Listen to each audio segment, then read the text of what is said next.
Yeah, I'm watching the rise, and I wouldn't say I'm shocked cause I'm hardly surprised. This one's for the ride, this one's for who knew I'd make it, just needed some time. This one's for my wife, could've left 1,000 times just so by my side. This one's for the grind, I knew it would happen, just had the strength in my mind. It's the Travel OG, and welcome to the Black Manosphere Conclave 5.0!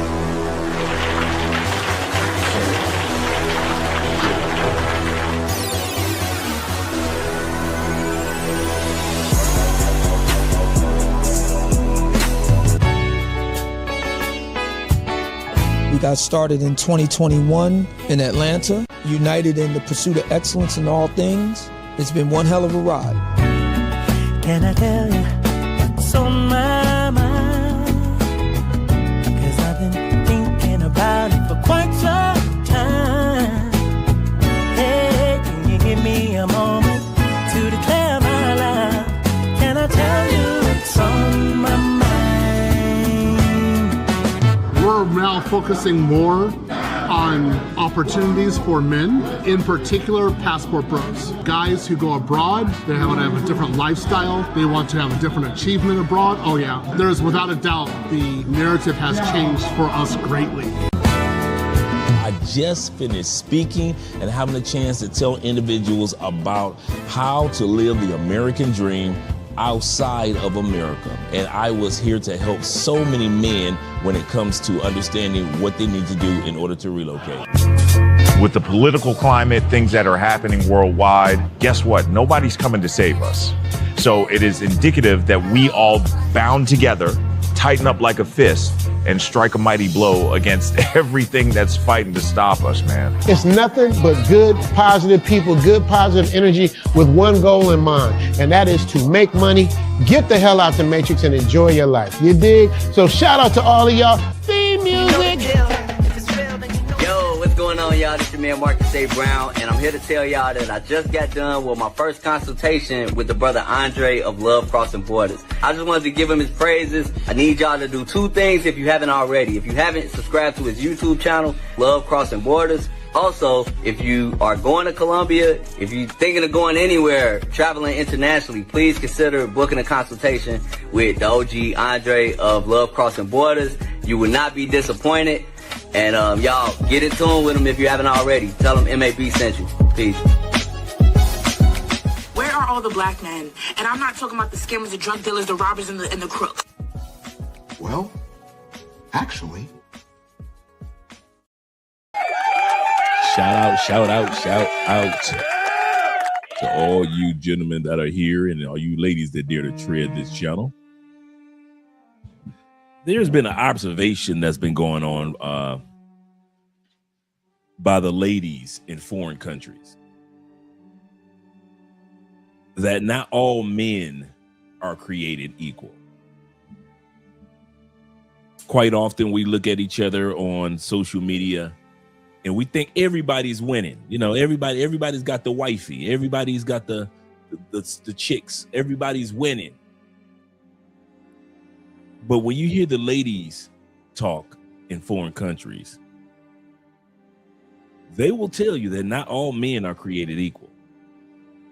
Not all men are what these women will consider winners. Now, some of you guys might think because you come with a passport, you come with a pocket full of money, that automatically makes you a winner because I can pay for anyone I want. But once again, there are women that are saying, now, all men are created equal, and just because you got money in your pocket does not mean that you are a winner. So, Brother Ronin Travelers and I have been sitting on this type of topic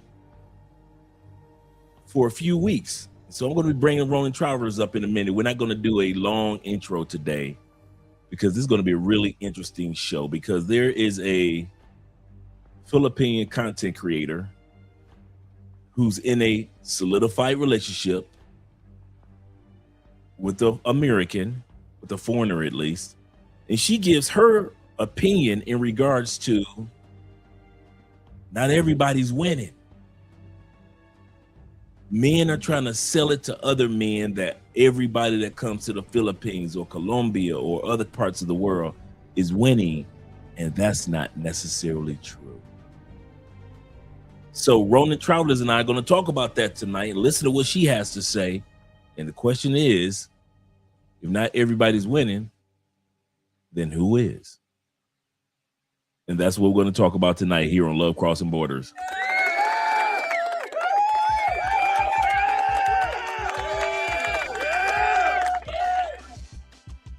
Yes, sir. Yes, sir. Shout out to all you guys that are here. Let me get a shout out to my brother Timothy Bright in the building. Avengers Assemble. He said, let's watch Uriah. Happy birthday. Yes, sir. Shout out to our brother Uriah. His birthday today. Yes, sir. Shout out to our brother Uriah.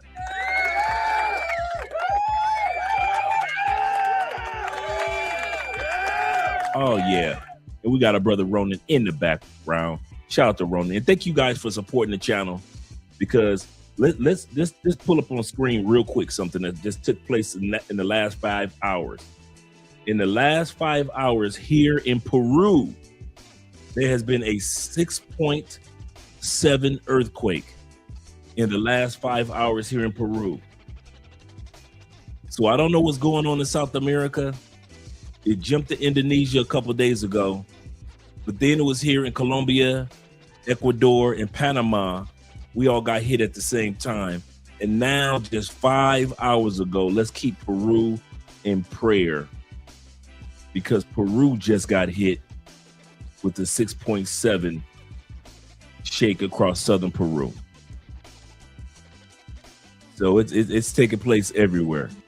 And so we're still raising money for ourselves, and we're raising money for those in Choco and the Black community here in Colombia, as well as Buenaventura. So, but shout out to our brother Uriah. Happy birthday to him, man. In the words of Kanye West, he wasn't supposed to make it past 25. Joke's on you, he's still alive. Shout out to Uriah. He say winners gonna win and losers are gonna lose. That is so true, brother. Shout out to Dread Mike being in the building as well. But let me go to the top and show some love to the brothers that were here in the beginning. My brother Kenny Peoples. Buenas noches. Good evening to you. And my uncle Jeffrey being the ghost face himself, the Czar. What up, though? What up, Detroit? Shout out to you being here, nephew, my brother. Always great to join in the live stream. As always, this will be good. Oh, yeah, this is going to be a good one. Anytime you got Ronin on board, you know it's going to be good. And salute to my brother Ahmad Milner in the building. Salute to you, brother. Glad to see that you're here, as well as Kenny Peoples and Jeffrey. Shout out to my brother Unc Guns in the building. Showing some love. He said, like, subscribe, donate, and comment. Yes, sir. And thank you very much, brother. Thank you very much. Using that wrench. Using your wrench well, Unc Guns. Using your wrench well. Appreciate you, brother. As well as we're watching you guys. I know you guys are live over on Ronin's Travel, so I'm going to bring Ronin's Travelers channel. So I'm going to be bringing him up in a split second. Shout out to all you guys. We got 21 in the building. It's going to be a good topic. A man supporting man. And shout out to Caesar being in the building representing. It's going to be a real good topic, Mr. E-Man Peary and my brother Ransom being him. Buenos starters. Good, and good morning to all you guys over there. By the way, they're in Southeast Asia where Ronin is. Shout out to all you guys. And of course, we got to give the final salute to our brother, the Fit Traveler. Glad to see that you're here, brother. Glad to see that you're here. And also T-Mac made it in, just slid in there with a quick salute as well. Let me get ready to turn this music down and actually switch it over. Because like I said, we got a great topic tonight, man. We got a great, like I said, they just got a 6.7 earthquake just a few hours ago in Peru. So we need to definitely keep them in prayer, man. I don't know what's going on around the world, but the Bible says there will be more earthquakes. And so the Bible is not letting us down in regards to that. Are you gonna be heading to Kibodo mañana, tomorrow. So you may heading to Choco area. Okay, cool. That's real good, man. That's real good. Going up there and do volunteer work. Take some video, T-Mac, so you can share it with us as well. And blessings to you and all the guys that are going there. And shout out to Dread Mike. He said, wait a minute. He said, you didn't press the note. He said, and I didn't smash the subscribe. Oh, I know, right? Blasphemy. All right. But on to some better news and better commentary. Let me take this down from the screen. Remove this. And let's keep Peru in prayer. This brother has been not just Mr. Ex-military, but also a fixture in the travel space. Long before there was a passport, bro, there were all you military men. And you were the ones that were introducing us and coming back home and telling us about these different locations when we were just 10, 11, 12, when we listened to our uncles and our fathers and our neighbors are coming back from the military, telling us about different parts around the world that's completely different from the United States. And if it wasn't for you guys, we definitely wouldn't be traveling the way that we do. So we would just want to say appreciation to you guys. But there is one in particular that's always been here as a fixture on this show, and that is our brother Ronin Travelers. Let me bring this man up. He always has some information to share. So when I saw this video of this young lady in the Philippines, there was only one brother who I want to bring on board to discuss this topic.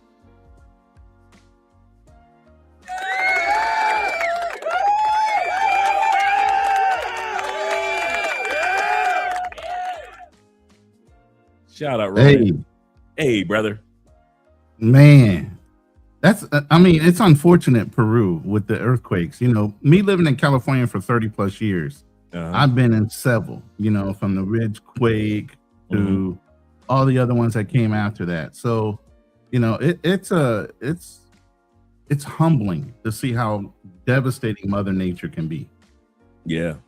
You know, and when you think you got everything taken care of, your resources, all that, and then in a moment, you know, from fire to, you know, tsunamis to earthquakes, whatever, can just take you down a couple pegs. So, you know, shout outs to them.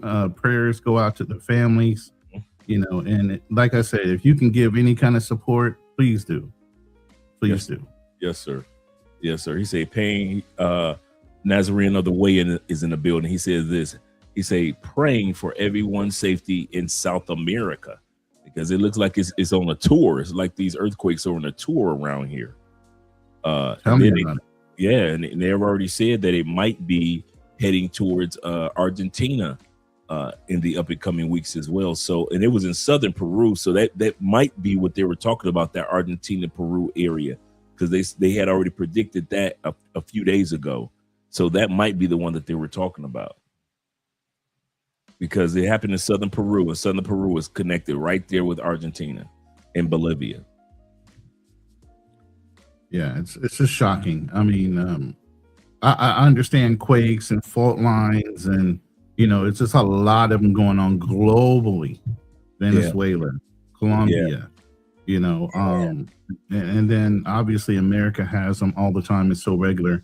They have them here in the Philippines, you know, aside for the earthquakes, they have the tsunamis, they have everything, and they got a damn volcano that's been going off. We got one going on, and we fight forest fires right now. Yeah, something's going on globally when it comes to the earth and whatever's going on under the crust. You know what I mean? Yeah, and T-Mac is right. Chile always has earthquakes. They always have them. So people in South America kind of used to Chile having them, but for them to be all over the place as they are now, that is crazy, man. That is crazy. So how are things over there with you today, this morning? Man, I'm blessed. You know, we did that show where I was going over my budget, and I told you I had a goal of cutting my budget in half for the lease. I didn't get exactly half, but it is lower. I know exactly what I got about $300 off of it, so I'm down another $300 on the lease alone. So yes, sir. You know, it's all good. Yes, sir. So, Glad you made that yeah, announcement. I'm just at about 1,000 for everything now. You know what I'm saying? Under that, just a little under that. So, yeah. Okay. So I'm blessed. Like I said, we're doing it month to month right now because they're trying to sell this house in such a bad economy. But he's an American, and he's desperate back home. You know. And, unfortunately, I'm sorry. I'm the kind of dude. I'm going to take advantage of it a little bit. Yes, sir. Yes, sir. We were talking about that today, that so many apartments are going to have going to be on sale in, you know, in Colombia and Panama and in Ecuador, because oh my goodness, can you imagine? Oh man, it's going to be so many bargain basement sales here in Colombia, all over the country. How do you fix a condo structure when it's messed up or twisted, the framework and everything? If it's twisted, it's twisted. No matter what you're selling the individual room for, I mean the building, but the building's got to go, you know? Yeah, that's what they're doing. Like our neighbor across the street, when you look at it, it looks like a brand new building, just been up for 5 years. And on the inside, it's just mass destruction on the inside. So everybody's moved out and they're going to be tearing that building down. It's 4 buildings in that complex, but the one is coming down. I mean, guaranteed. So it's going to be a lot of construction, a lot of noise in our area. That's another reason why. A while. Oh yeah, yeah. They said it's going to be over $3 billion in repairs and restructuring. Just Cali alone, $3 billion. Well, I just hope you guys get the support you need globally, you know, for the disaster you guys got to deal with. And like I said, I know there are others. Indonesia just went through an earthquake, a major one, and a tsunami. I mean, the double whammies are coming in. Philippines is like that too. They've been flooding in Cebu and parts of Manila because they've had an aqueduct problem for a long time. They have not paid for flooding prevention here. I don't want to speak too ill of the government, but certain politicians have pocketed that money. You know, so that's a whole scandal. Timothy says that they equate globally, and most of us know scripture. Yep, Matthew chapter 28, if I'm not mistaken, verses 24 to 28, where Jesus talks about that they're going to be more and more wars and more earthquakes. He said, I'm having second thoughts about bringing children into this world. And did you know that one of his prophecies was that people will say, I will have second thoughts of bringing children in this world because of the destruction? That whole Matthew chapter 28 is the prophecy of what he said, or of his return as the Messiah. And one of those prophecies was more and more people will say, I am not having children. And there will be more wars and there will be more earthquakes. And then he said mothers will go against daughters and daughters will go against fathers. I mean, sons in this world. Ooh, the mother and daughter thing, Jesus. Yeah, man. Yeah, that's already happening. They're competing for the same guys now and everything else. So, yeah, it's kind of a little, you know, eerie and surreal with some of the things that are going on. But, you know, I've been in church all my life. We the same age. So, matter of fact, the damn same month. We're about to hit 59. But yeah, I mean, I've heard so many times when there were some major things going on, wars and different things like that. Everybody's like, it's a sign of the end days. But we all know in the Bible, what? No man knows the time or the place. No man knows the time. Yep. And he said, even if you hear those rumors of the end days, don't follow it. If they say that I'm in the desert, don't go. If you hear them say that I'm in the cities, don't go. It's just birth pains. It's just the beginning. And so, but tonight's topic is about men who are winning and men who don't want to admit that they're losing when it comes to dating on an international scale. I know you and I have been fortunate enough to be winners, but we know other guys that are winning tremendously. There are a lot of guys that are out here that are winning, whether you have your girlfriends, plural, or whether you have a wife or just one person, one special person. Guys just know how to maneuver. But there are so many guys that are losing, whether it be being kicked out of other countries, or whether Colombia turning you around at the airport, and Colombia is not the only one, whether it be Richie Mack just put a video out a couple hours ago, Ron, I don't know if you got a chance to see it, about how tight Thailand is starting to become, because they're getting travel fatigue with I saw that video. The Jews and different nationalities that are coming in trying to take over a little bit. So even other countries are tired. So the reason why we're doing this episode, because like I said, I sent the video to Ronin and I just thought about him. I said this would be a great video for us to do a reaction to. I know you have some information that you would like to walk us through. Now let me ask, would you like to do your information first or just do the video first? I mean, no, she kind of talks about it, but I just put it in a visual format of what we, and here's the thing, we talk about all the time when it comes to dating, looking for red flags, right?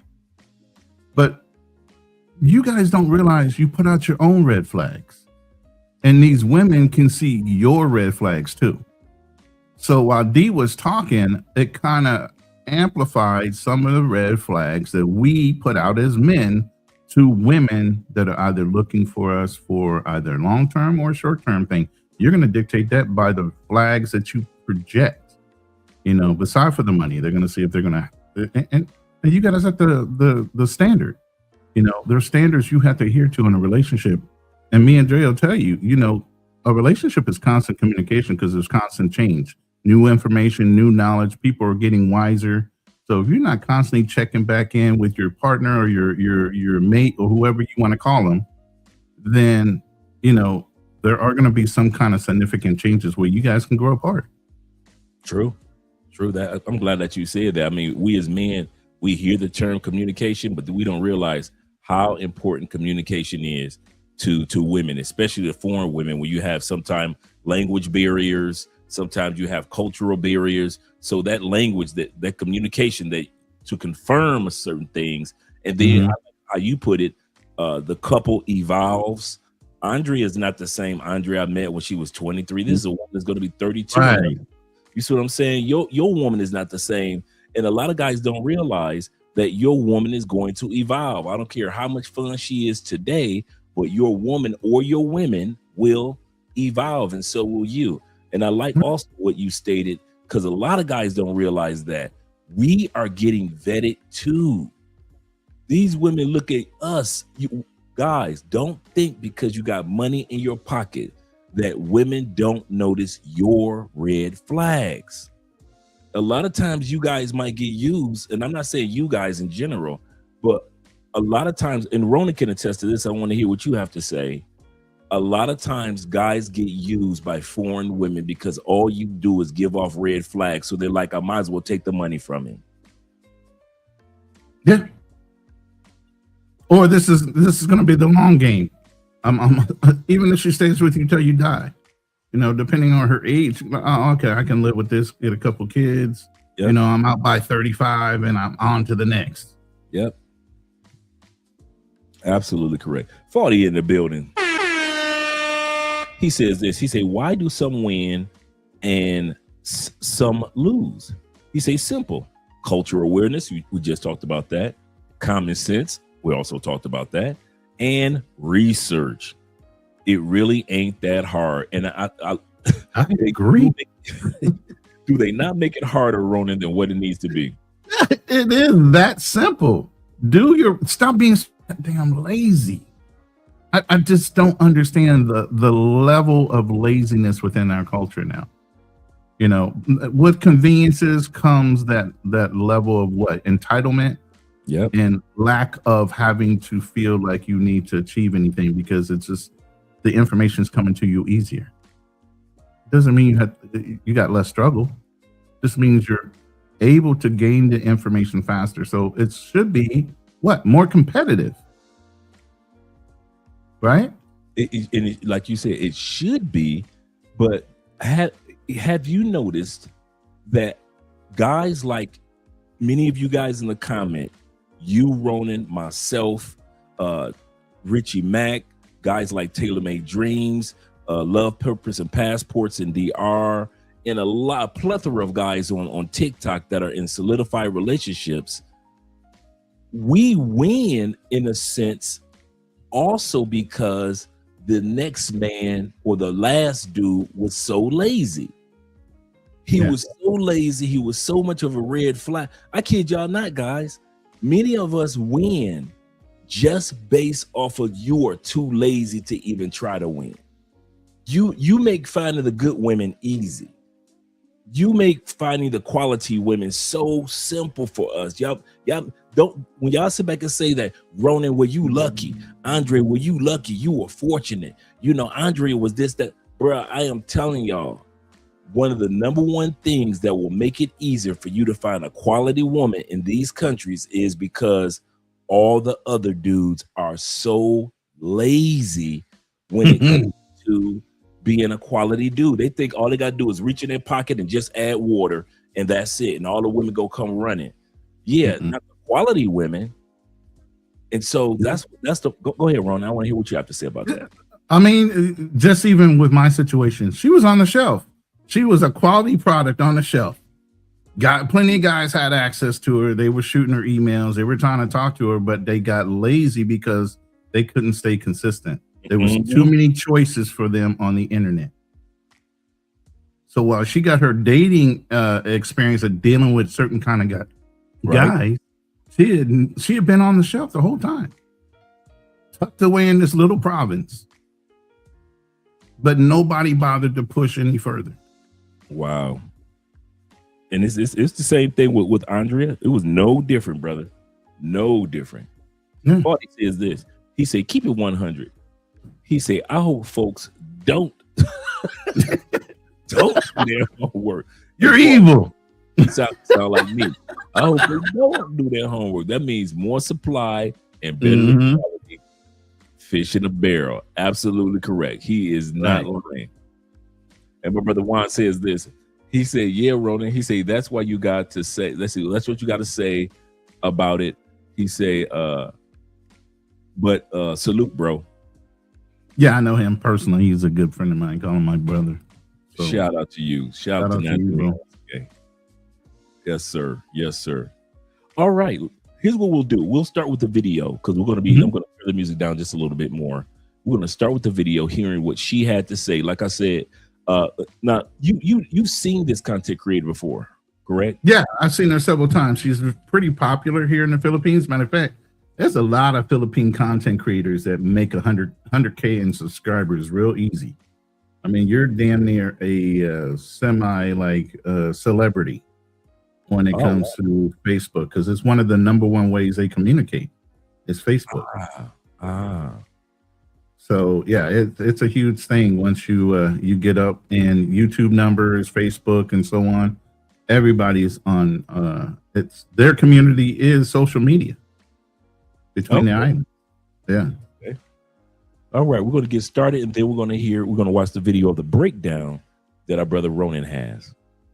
Funny to me, the Philippines has over 59 million women. 59 million. That's more women than the entire population of South Korea. And yet somehow, every week there's a 58-year-old man, foreign man, in my comments telling me he's been here for a month and he can't meet anyone. A month in a country of 59 million women with daddy issues that often has a foreigner fetish, and you're struggling? Okay, let's talk about this. Okay, before she goes any further, did she lay down a foundation that you have seen that women in the Philippines do enjoy being with men from other countries, do enjoy being with older men, and many of these men have no excuse. I'm not saying looking for a wife in 1 month, but don't know anybody, and that's what she's saying. You guys don't know anybody? Right. I mean, the reason why it's unbelievable, one, it's a Catholic religion that's a basis here, besides for a Muslim religion, but Catholic overwhelmingly. Okay, so Catholic Christian. You know, the family morals is always shaped around the family nucleus. So you always have support within the family. You're always being what we call covered in the Bible You are covered by your family until you're married. You know, Filipinas do prefer their Filipino male counterpart. Economy dictates certain things. You know, the guy has his pick, just like in Colombia, of all the different women. So they'll jump around too, and they'll either get sick of that, and then they'll want to deal with a foreigner that's a little bit older and a lot more stable. Okay. You know, so she's absolutely right. There are a lot of women here. Not to say there isn't a high rate of single motherhood too, you know, because with that religion comes a no-no, which is abortion. And that's why Colombia has the #1 rate of single mothers, because it is a Catholic country. The same abortion is not a thing here in Colombia, and if it is, it's a small segment, very small. And so, and then just like you said, they're covered by the family. So if they do get pregnant, the whole family circles around them until they get married. So whether they're married or not, here in Colombia, it's the same thing. Right. The family is going to vet you just like that woman will.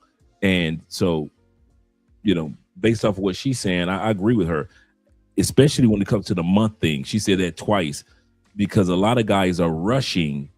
You know, like I said earlier, they think they got a pocket full of money and they got a jar full of water, and all they got to do is just add water and you can have the relationship that you want. And that's not necessarily true. So let's go back here.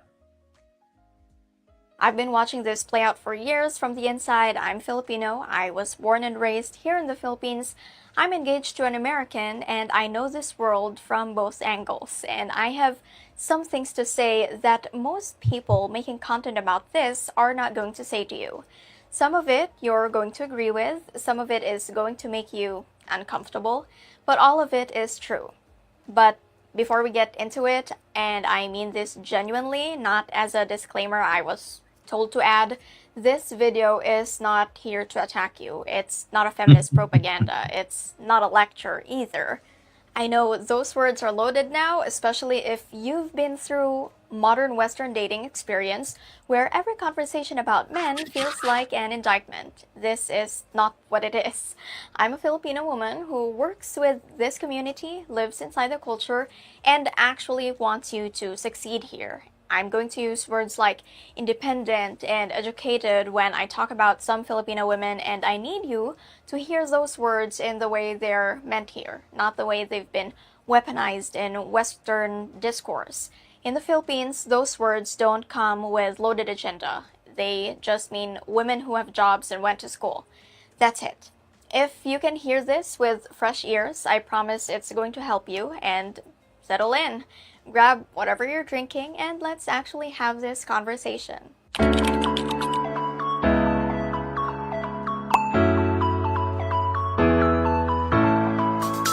Hi guys, it's Dee and welcome back to the channel. Make sure you subscribe, because if you're going to be one of the 59 million reasons I keep making these videos, you might as well stay for the whole lesson. Now, let's start, of course, at the beginning. Before we talk about what's going wrong, we need to talk about what you were told. There is a version of the Philippines that gets marketed to foreign men, mostly Western men, mostly 45 and older, and it sounds something like this. Beautiful women everywhere. They love foreigners, very traditional, very loyal, easy to approach. Come to the Philippines and your romantic problems are over. And I want to be very clear. Parts of that are true. There are beautiful women here. Cross-cultural relationships absolutely happen, and many of them are wonderful and lasting. The Philippines genuinely is one of the more welcoming places in the world for foreign men to put down roots. That's all real. But the whole narrative gets packaged and sold as if all you have to do is arrive. Like the Philippines is a self-serve situation. Show up. I saw you shaking your head. Bring it on, brother. Absolutely not. That's a the reason why is we owned the Philippines for a lot of years. Since the 1890s, during the Spanish-American War, we took over ownership from Spain. After we beat them, we brought the Philippines. We owned the Philippines till the 1940s, mid-40s, and we gave it back to them. Okay, so America has been here. American military has been on this island. So there's nothing brand new an American can bring. Plus, they speak English because of that as one of their national languages. There's nothing you can bring here they haven't already seen and pretty much can anticipate.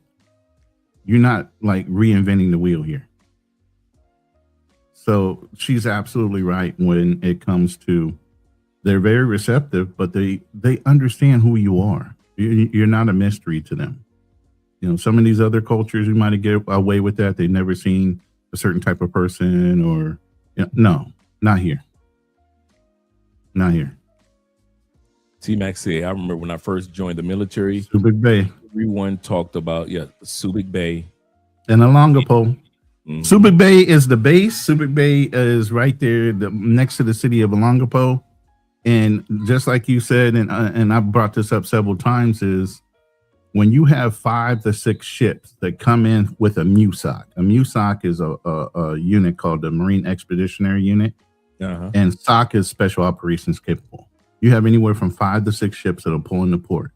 If you don't think that city knows there's about to be an influx of about 15,000 Navy and Marines coming off those ships looking for some kind of R&R when it comes to alcohol and women, right? That town blows up like Las Vegas when there's a crew coming in. And they will call out to the different provinces and have those girls come into Olongapo so that there is no shenanigans that go on, because all it takes is a little alcohol and not enough women, and there's going to be a lot of fight. Yeah. Because we're pent up. When you're talking about being on water for 60 to 90 days, and every 90 days you can even drink on the ship. It's that bad. If you're on a ship for 90 days, they actually have beer day where they cook steaks. They try to make you as comfortable as possible, and you can get a couple beers while you're on ship because they know you need to blink. They keep you so wound up that if you don't hit a port every so often, they know as a man with testosterone, shit's going to happen. Yeah. That's a good point. All right, here we go. Up, be foreign, collect girlfriend. And that's where it goes from helpful to genuinely misleading. Nobody has exact numbers on how many foreign men are actually living here at any given time. A huge number are on regular tourist visas, coming and going, and they don't show up in official counts. The estimates I've heard from people who track this closely put the real number somewhere around 300,000 or more. What we do know is that arrivals have been climbing consistently, and a significant portion of those men are showing up with the same brochure version of what this place is, and the same confusion when reality doesn't match it. So, let's correct the brochure. The most important thing that I'm going to say in this entire video is this. Finding a girl in the Philippines and finding a decent girl in the Philippines are two entirely different things. Hold on to that. Let's pause that, because I want to bring that back, and I want to hear what you have to say about that. Finding a girl in the Philippines and finding a decent girl in the Philippines are two totally different things. Yeah, matter of fact, if you want to pull up those slides, let's do this. Yeah, that would be a great idea. Let's do this for a second, and then we're going to go to the slides. We're going to come back to the video, gentlemen. Right. And let's start with we're going to go all the way to the last slide. Okay. So the actual numbers of people coming in, and we are one of the highest, but South Korea, which considers this a vacation stop too, comes here more than us. So you got South Korea, United States, and then it stair steps down. Okay, as far as incoming people, right. And then I went over, how many of them are getting married and different things like that. So I went to this right here. So of that influx of 14 million people a year or so that are coming in, and that breakdown, maybe about 4,000 marriages in the United States are happening. That's it. Wow. A lot of guys are coming here for the expat life. I mean, I heard even in the Marines and the Navy, a lot of guys saying, yeah, when I get my pension, I get my 20 years, I'm going to come over here and buy a bar, open up a bar close to a Longapo or something like that, build a house with their little Filipina, have a couple servants working there, and run the bar. That was their goals. You know, so you got a lot of old Navy guys and expats that are ex-military that came over here because they knew the cost of living was low. Even back then, I think it was about 56 to 57 pesos per every $1. Wow. Now it's stayed kind of steady to where it's only because of the oil, it's up to about 61. You know, but it's been pretty consistent over 30 plus years. It's about 56 pesos per dollar, holding steady. You know, fluctuating up or down depending on what's going on globally. You know, so it's a steady income or economy when it comes to our dollar value to the Philippines. So a lot of expats saw that, and that writing on the wall, they instantly knew they were going to come over here or Thailand or whatnot. You know, so it was already earmarked for them to do that. Now, when it comes to your Filipinas, here are your red flags and what they see in you. Okay. You either have low self-esteem, you're coming over here entitled, you love bombing the hell out of her, or she love bombing the hell out of you. You have poor hygiene. Does that mean she's not going to talk to you? Hell no. She's going to talk to you. But you're giving off the flag that you're not going to be somebody she's going to stay with. True. You only go to bars. If she met you in a bar, she already knows you're going to other bars. She ain't the only one you met in a bar. Repeat yourself on that one, if you don't mind. If you met her at a bar and she works in the bar or she met you in the bar, she knows as a foreigner, that's not the only bar you've ever walked into. And it's not going to be the only bar you go to next. Boom. Okay. And you can still be creepy even though you're overseas. Okay. And if you think a 9 or 10, even though you have money, don't think you're a little creepy based on your age or how you might be appealing to her or not. You can come off creepy. And then bad online behavior. If you met her on an app, she knows you're meeting more than one person. If you're sliding left or right, she's sliding left or right. Come on. Are you guys an island upon yourselves or what? Do you not know they're doing the same thing? They're playing the odds too. So just like you guys have, you know, Western Union poppies, that stuff goes on here too. So sometimes guys go fishing in the wrong pond. You're in a foreigner bubble. There's certain popular places in the Philippines where they know most foreigners live. Cebu, you know, BGC. Right. There's certain places all throughout all these different islands. Baguio, places like that are going to be places where there are major expat hubs. So they already know where to go to find you. Is that one of the reasons why you kind of live out in the province? Yeah, decided that, you know what, let me do a Providence life compared to doing these major metropolises type of thing. Because the reason why I say that, because even though Cali is the third largest city in Colombia, it's like a 3 million population town. It's huge, but it gives off like a slower, just town couple family type of vibe, to where Medellin gives off like futuristic, let's go, you know, we're on the go type of vibe. And right. Bogota, of course, gives off that capital city type of energy. So that's why I came out here, because I want to be in a lower energy type of relaxed, peaceful environment. Is that one of the reasons why you kind of like chose where you are and the person who you're with? I mean, because of who I'm dating and who I met online, it was a blessing that she lived out here and she wasn't in one of the major cities. I'm not a big city guy anyway. I lived in rural areas most of my life. I don't live in big cities if I can help it. I just don't like the crowds. Right. Because I know what crowd behavior happens when there's emergencies. I don't like being around that. So the fact that she lived out here was a big blessing for me to come out here. And I don't mind the solitary type of life being in a province. They have everything you would need in a normal town or suburb.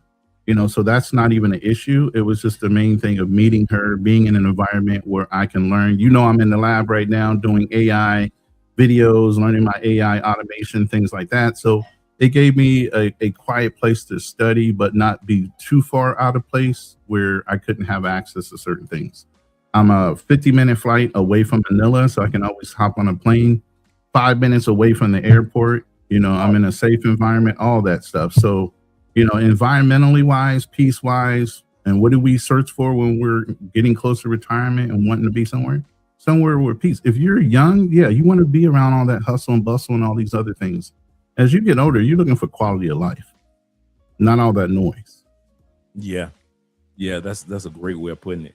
Let's get back to the chart. Yeah.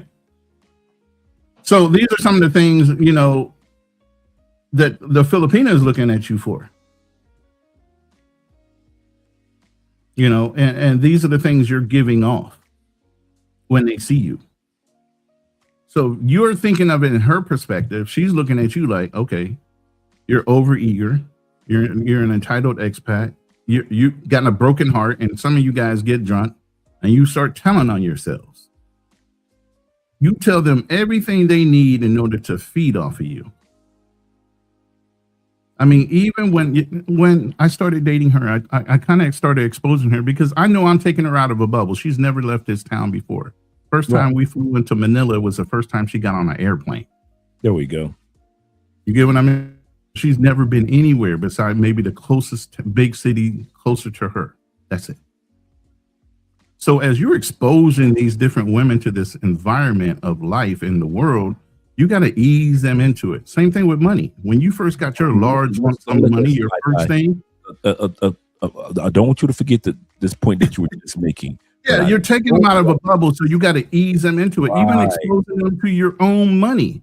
What happened when you first got your first lump sum of money? You blew that shit as fast as you got it. Like, where the hell did it all go? Yep. You know, but at the end of the day, you learn from that experience. So the next time you got your next large sum of money, you knew, okay, I need to put a little of this up here. I need to put a little of this up in an investment fund.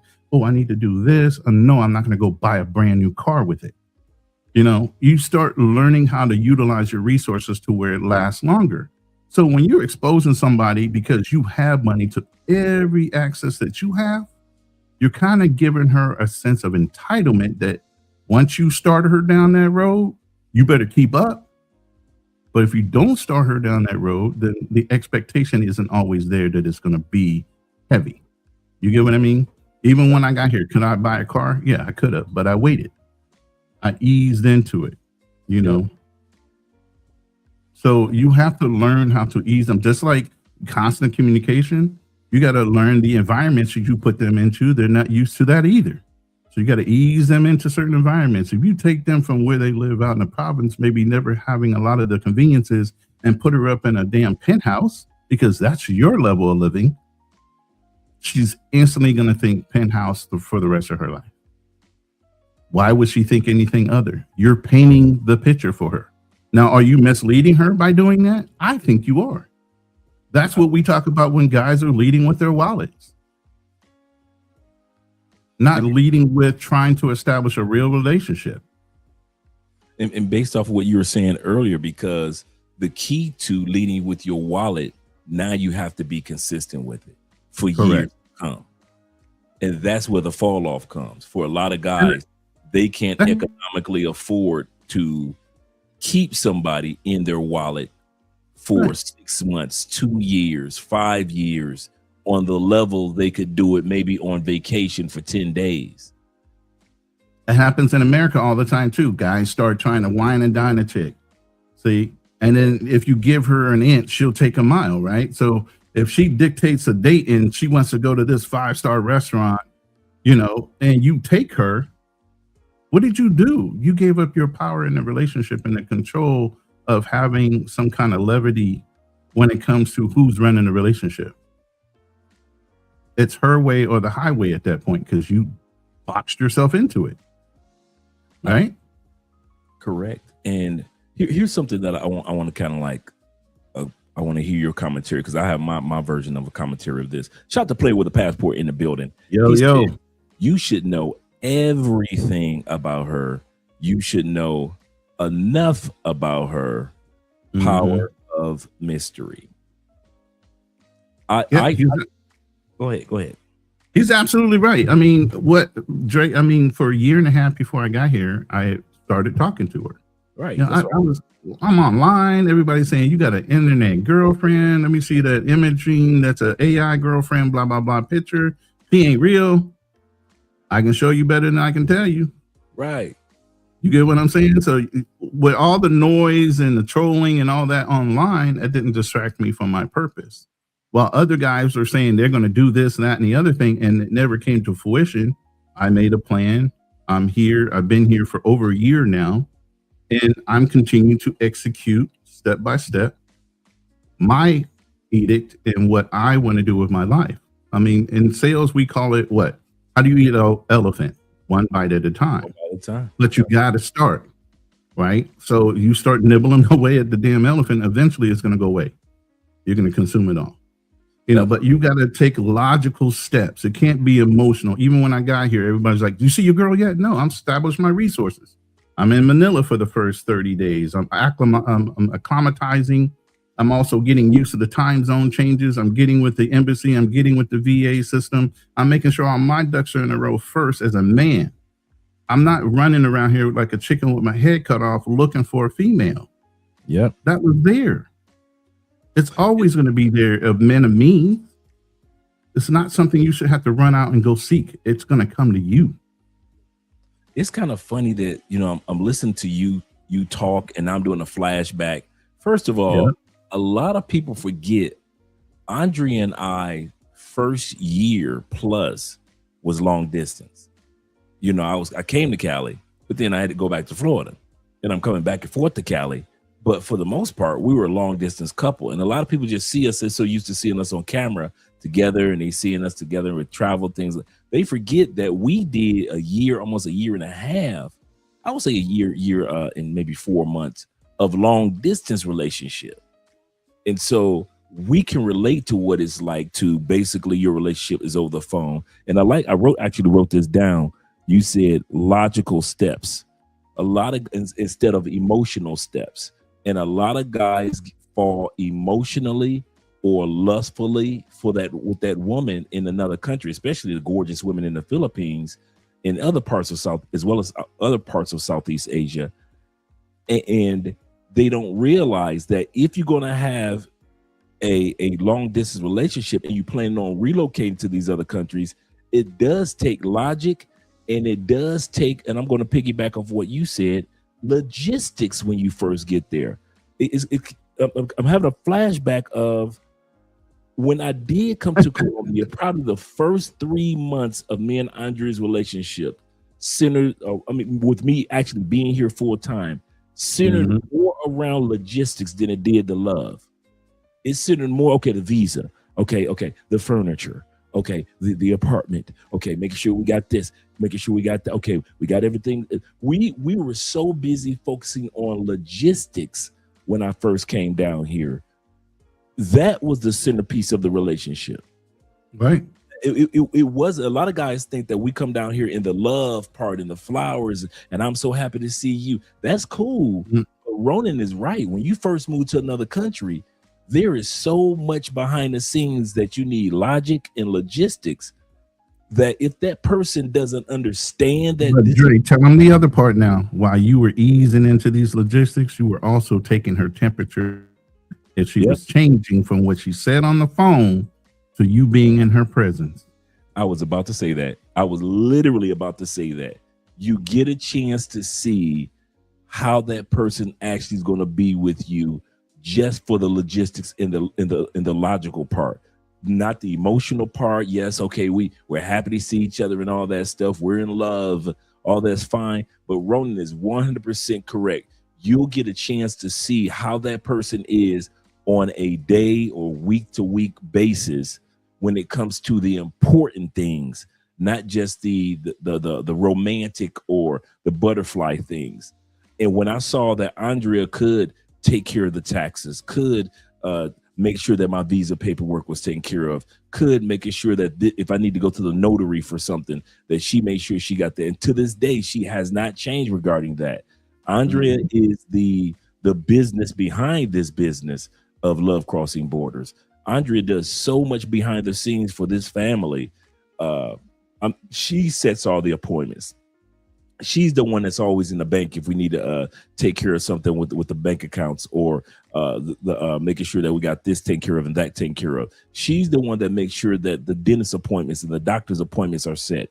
She's the one that drives to make sure that I got my high blood pressure medication if I need that. She's the one that's always at the grocery stores making sure. Dre, she's got to keep you alive for the long game. She's got to keep you alive for the long game. You know what I'm saying? I know, right?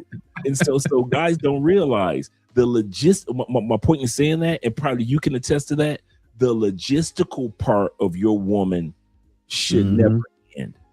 Is no matter how long you with her. Me and Andre been together for going on marriage 7 years, been together 8 years, and that logistical side is constant. And if you have somebody in your life that you can't depend on for anything, she doesn't have to know how to do visas and all that stuff, but she might bring something else to the table that saves you time, where you can stay in the studio and master Claude like I'm trying to do, like you. It's those little things, guys, that if your woman does not bring anything that's logical and logistics to the table, but she just got a big button to smile, it does not matter how much money you have. Because like I said, if you like Ronin said, if you start off with the money, you're going to have to keep that up consistently. And most of us don't. That's why you left the States, because you don't want to consistently have to put up that image of a woman only wanted you for money. And so you're going to end up losing out. And that's why so many men win and so many men lose, because the type of women that they get are not, let's go biblical, they're not helpmeets.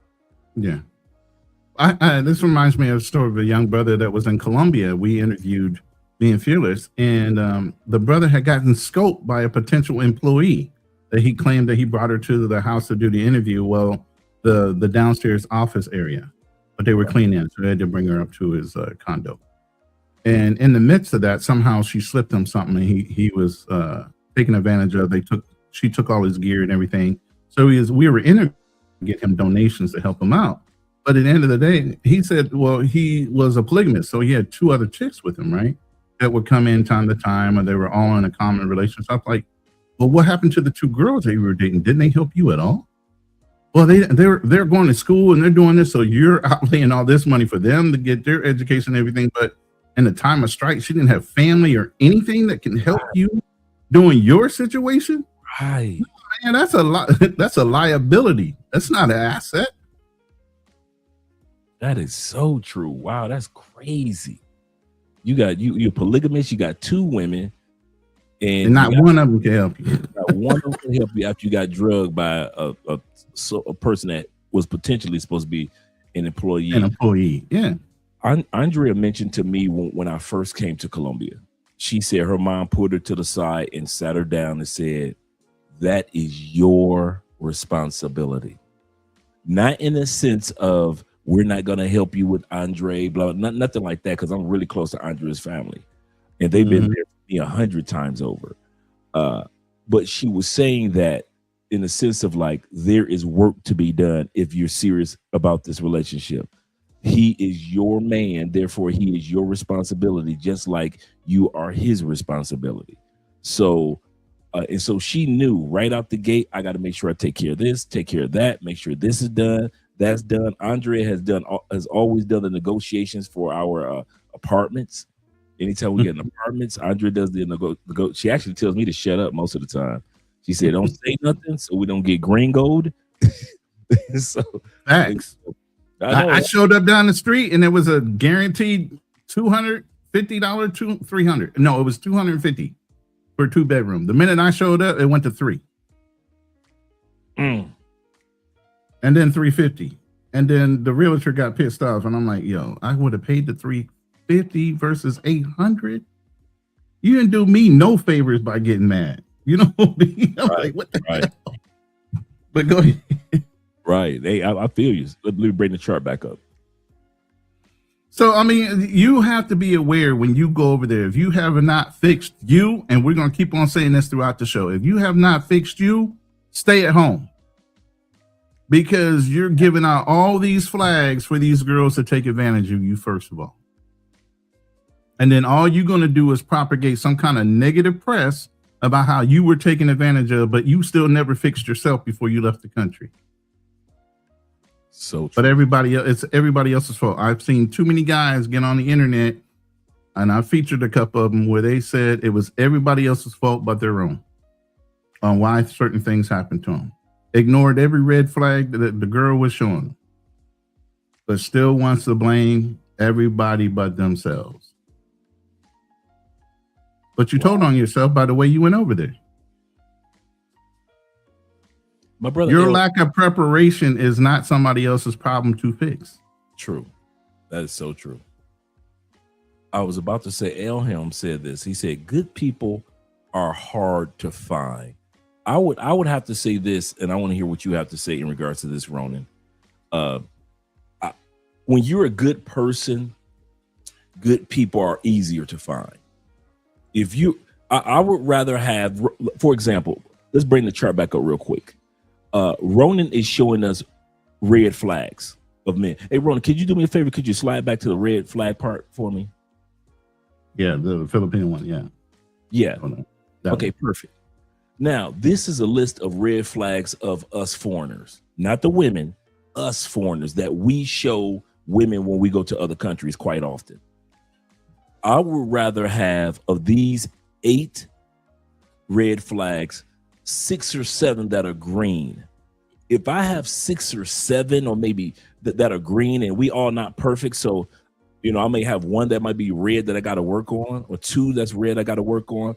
I have more of a chance, and I want to hear what you have to say about this, Ronin. I have more of a chance of meeting a good quality woman compared to dudes that have 5 of these red flags and only 3 green, or a dude that has 4 of these red flags and 4 green. Yeah. The better person you are when you travel to these other countries, the more chance you have to meeting quality people. Notice I didn't say quality women, because I'm talking about when you go to another country, you're going to be some quality dudes that will help you out and hook you up and got your back, and you're going to meet some quality women. But if you are on this list and you have 7 red flags and only 1 green, yes, it's going to be hard to find good people, a good woman. And I see that all the time. A lot of guys come to these other countries, once again, with a pocket full of money and a bunch of red flags, and they think the women are supposed to ignore the red flags. And they don't. Just like we don't ignore their red flags, they don't ignore ours. I want to hear what you have to say about that, Ronin, in regards to if you're a good person, you have more of a better chance, not a perfect chance, but a better chance to meet good people. Yeah, because people are people watchers in themselves too. So, I mean, if you're trying to meet a quality woman and she sees that you're going to the bar all the time, you keep asking her, she keeps telling you no, you're not reading the room that she's not a bar girl, and she doesn't want to be associated to that environment because she don't want to be mistaken as a bar girl. That means she has a higher value on her own perception. You're not even reading that. You're thinking, I can go find another girl. F her. I'm going to the bar anyway. And you go and meet the wrong Filipina or the wrong because you went up in a club when the right girl was standing right next to you, but because she didn't want to go, you didn't read the room. Yeah. You lose out more opportunities telling on yourself with all these different, low self-esteem problems, trying to be boastful, this, that, and the other. They look at those things and say, in this person class-wise, he might have all the money in the world, is me. And I don't care if I'm poor. True. That's so true. And it's funny that you would say that, because I like how you worded that. The woman doesn't even care if she's poor. Even if you have money and she's a quality woman, she won't give you the time of day just based off her qualities, just based off of character. She sees you with a bunch of money. She's happy for you. but she's like, no, I can't date you because of whatever Mm-hmm. whatever red flags you hit on this list. And even go ahead. My lady here, her older sister is married to a very wealthy Frenchman, right? Both of our photos are in the house. Her parents prefer me because their daughter's husband lives in Thailand, has his own condo, all this other stuff. His ex-wife is in Thailand, and she's being kept like a sugar baby. No. Yeah. I told you, they sending me food all the time. Her mom's always calling and asking about me, and she'll send food over and say, here's food for my love. Where they could barely stand this guy when he shows up. But he's wealthy. He got a lot of money. But morally and ethically, they don't align with the family's principles. Correct. And that matters to a lot of people outside the United States. And I'm so glad you worded it like that, outside the United States, because there's such a learning curve of character, culture, that we don't realize that cash can't buy. I'll say that again. There is a learning curve that we as foreigners from the West don't realize when it comes to character and culture that our cash can't buy. You can't buy how that culture is. You can't purchase a woman of character. Women without character, you could purchase them all day long. And so what Ronin just stated is absolutely correct. And a lot of us are, once again, back to the laziness, often are too lazy to take the time to learn the character of the person and learn the culture in which they come from, to where we can say, okay, I understand why she's like that. I understand why she still lives with her parents and she's 27, because that's part of the culture until you get married, so that she'll have a covering. Little things like that we don't understand, because in the States, you know, you're 19, 20, you're out the house with no covering. And you wonder why American women can't find a man, because they don't have any covering anymore quite often. And so I have to agree with that. I really do. Elham says this. All right, now I'm getting a coffee. I'm getting a coffee. Hey, I did not bring that up right now. That was not on cue. You just happen to have me on center. I'm just letting you know that was not on cue. All right, but yeah, you can take me off the summer jam though. Yes, sir. I was not expecting that either. Good morning to both of you. He said, good points. He said, but it takes time in the country. Yes, it does. Yes, it does. He say there are oftentimes a language barrier. I agree with that as well. But I know guys that know Spanish, for example, here in Colombia, and they still don't win. I know guys that have money, bruh. Ronin, the language doesn't dictate character, man. Oh my! You know, the money don't dictate character. What did they say? Money gives you access. Doesn't change who you are. It allows you to be the worst person that you can become. I got a partner here. This brother got the height. He got the handsome black man looks. He's got the money. He's been around the world. I mean, the dude is doing it. According to how you would want to be as a black man, the dude got it all. He's checked the list. This dude can't win for nothing. For nothing. I don't know what it is. I don't know what it is about here that's his kryptonite. He has beautiful women, but you talk about women that have no character. And I kid you not, we talk all the time. We have lunch, we have dinner. He's had dinner with Andre and I, and he's always scratching his head like, guys, what am I doing wrong? So he wants a solidified relationship, right? But who wants to run around and wonder in their end days whether that person's there for them or just because? But nobody wants to wonder that as a man. Come on, yeah. And so that's the problem. So when we sit back and say you can have all those qualities, but if you're not willing to vet and you're too lazy to vet a woman,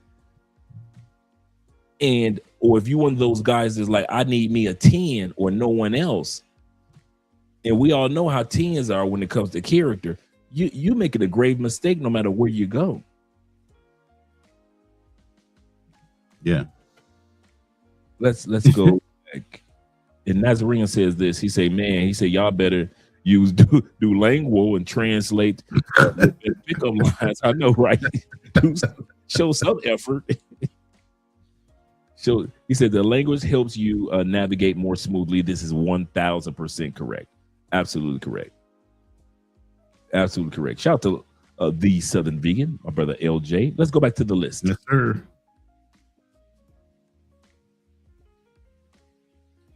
Was there anything else you wanted to pull out of that, or you want to get back to D? This one. Yeah, I'm good. I'm good. Yeah. I'll let you go back to the one that you had a few moments ago. I mean, but when we're talking about population in the Philippines, yeah, it's damn near overpopulated in some areas and barely populated in others. You know, but the cities are overrun.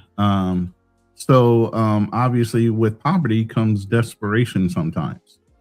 So yeah, every Filipino you meet ain't out for. They're not necessarily out for your demise, but if you leave a window of opportunity and they see one of these flags, they're gonna come. And they're gonna feast on your bones. Oh yeah. That's about it. I mean, this was just a simple breakdown of what she's talking about. But now that we have this, as you start hearing her talk, you should be able to pull out what she's talking about from the conversation that she's having on her video. And what I'm going to do for the guys that weren't here earlier, I'm going to bring the video back to the beginning. Because she wasn't too far deep. We're gonna bring it back to the beginning. T-Mac says this. Go ahead, Ronin. I'm gonna come. No, I'm just letting you know in the back. I'm gonna go ahead and email this slide deck to you, or these little slides here, if anybody wants to use them. Perfect. These are perfect. I was gonna ask you for those as well. Yeah, no problem. So let's go pull this down. Let's pull the this down here. Let me go back here for us.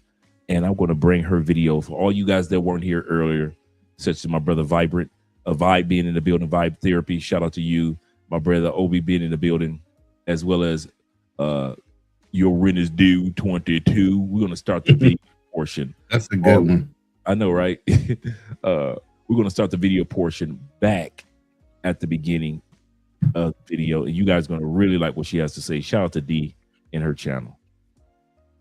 And Ronin, if you come across the link to her channel, if you don't mind dropping the link to her channel. Sure. I can do that. It's funny to me. The Philippines has over 59 million women. 59 million. That's more women than the entire population of South Korea.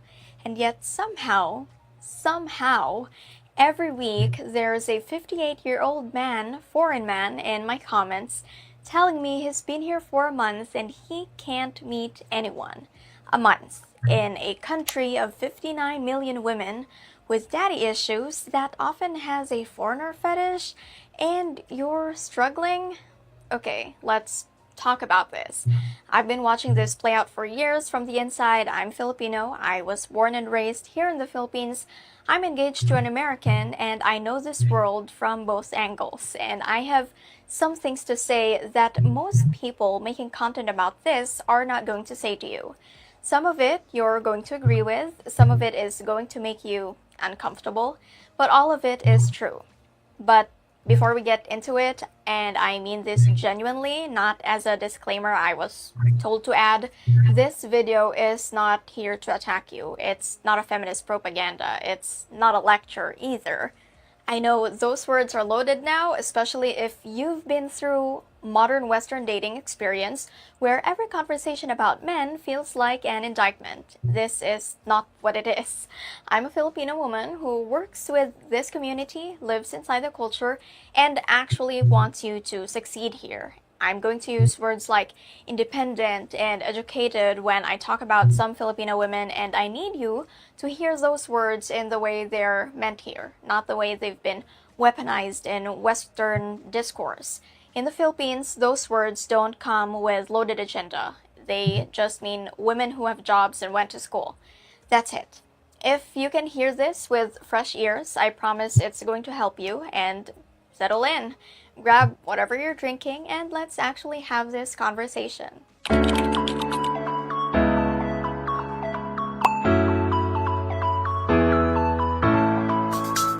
Hi guys, it's Dee and welcome back to the channel. Make sure you subscribe because if you're going to be one of the 59 million reasons I keep making these videos, you might as well stay for the whole lesson. Now, let's start, of course, at the beginning. Before we talk about what's going wrong, we need to talk about what you were told.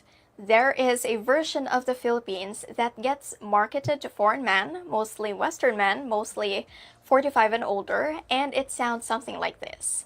Beautiful women everywhere. They love foreigners, very traditional, very loyal, easy to approach. Come to the Philippines and your romantic problems are over. And I want to be very clear. Parts of that are true. There are beautiful women here. Cross-cultural relationships absolutely happen, and many of them are wonderful and lasting. The Philippines genuinely is one of the more welcoming places in the world for foreign men to put down roots. That's all real. But the whole narrative gets packaged and sold as if all you have to do is arrive. Like the Philippines is a self-serve situation. Show up, be foreign, collect girlfriend. And that's where it goes from helpful to genuinely misleading. Nobody has exact numbers on how many foreign men are actually living here at any given time.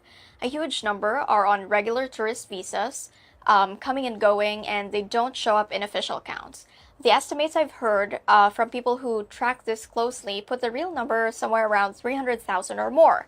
What we do know is that arrivals have been climbing consistently, and a significant portion of those men are showing up with the same brochure version of what this place is, and the same confusion when reality doesn't match it. So, let's correct the brochure.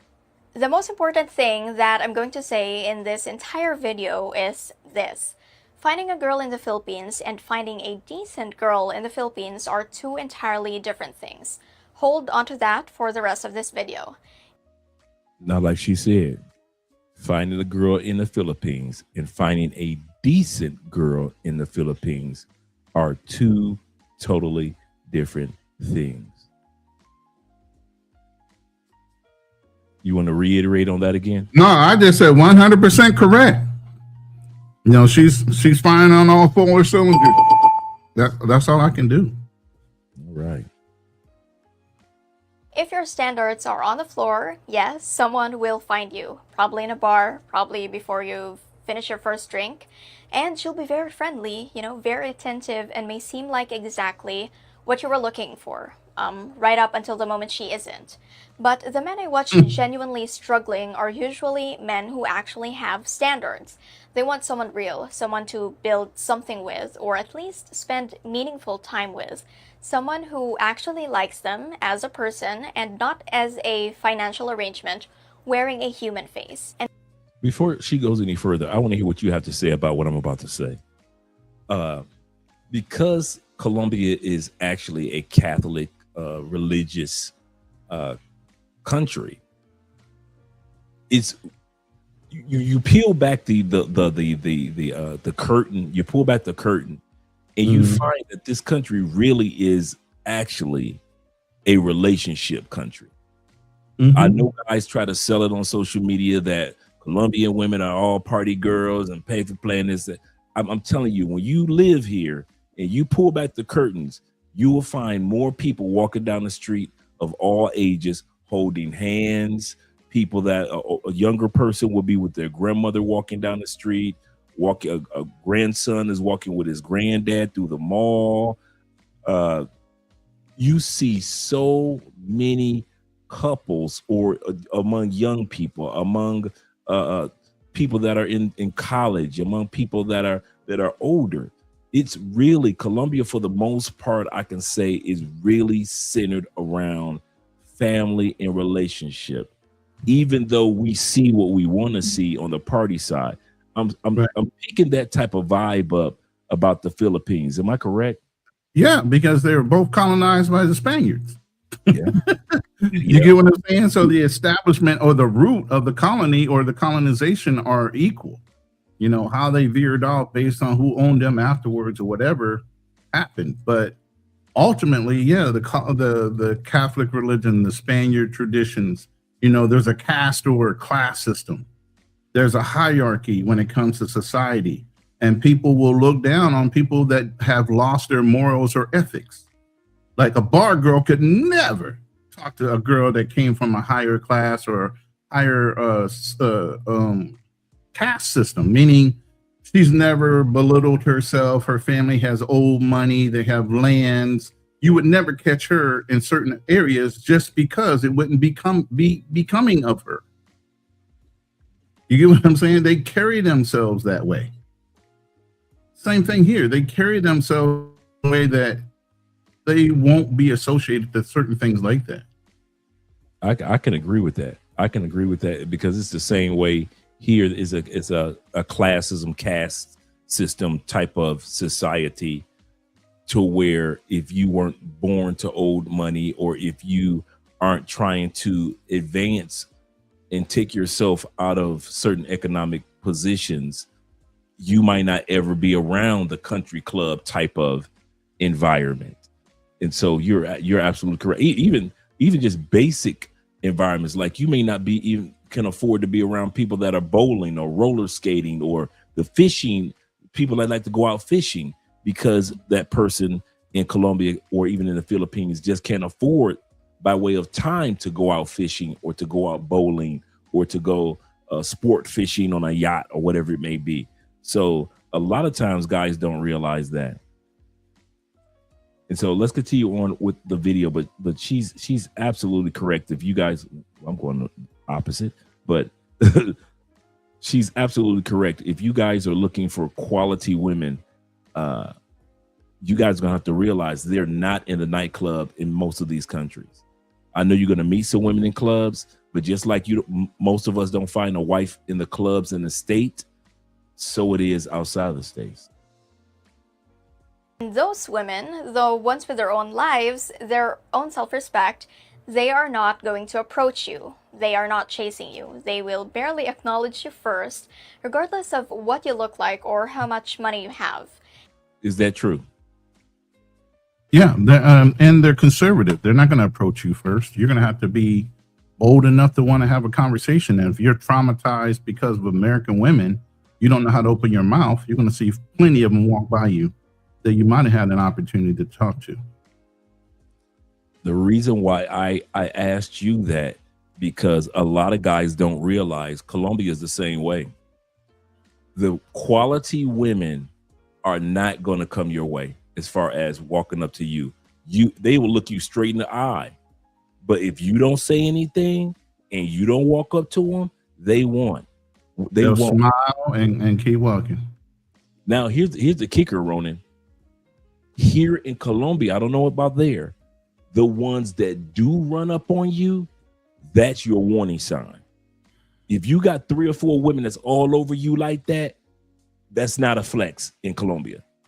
T-Mac can tell you that. Will can tell you that. And a lot of brothers that actually are here in Colombia, they can tell you the quality women ain't running up on you in packs like that.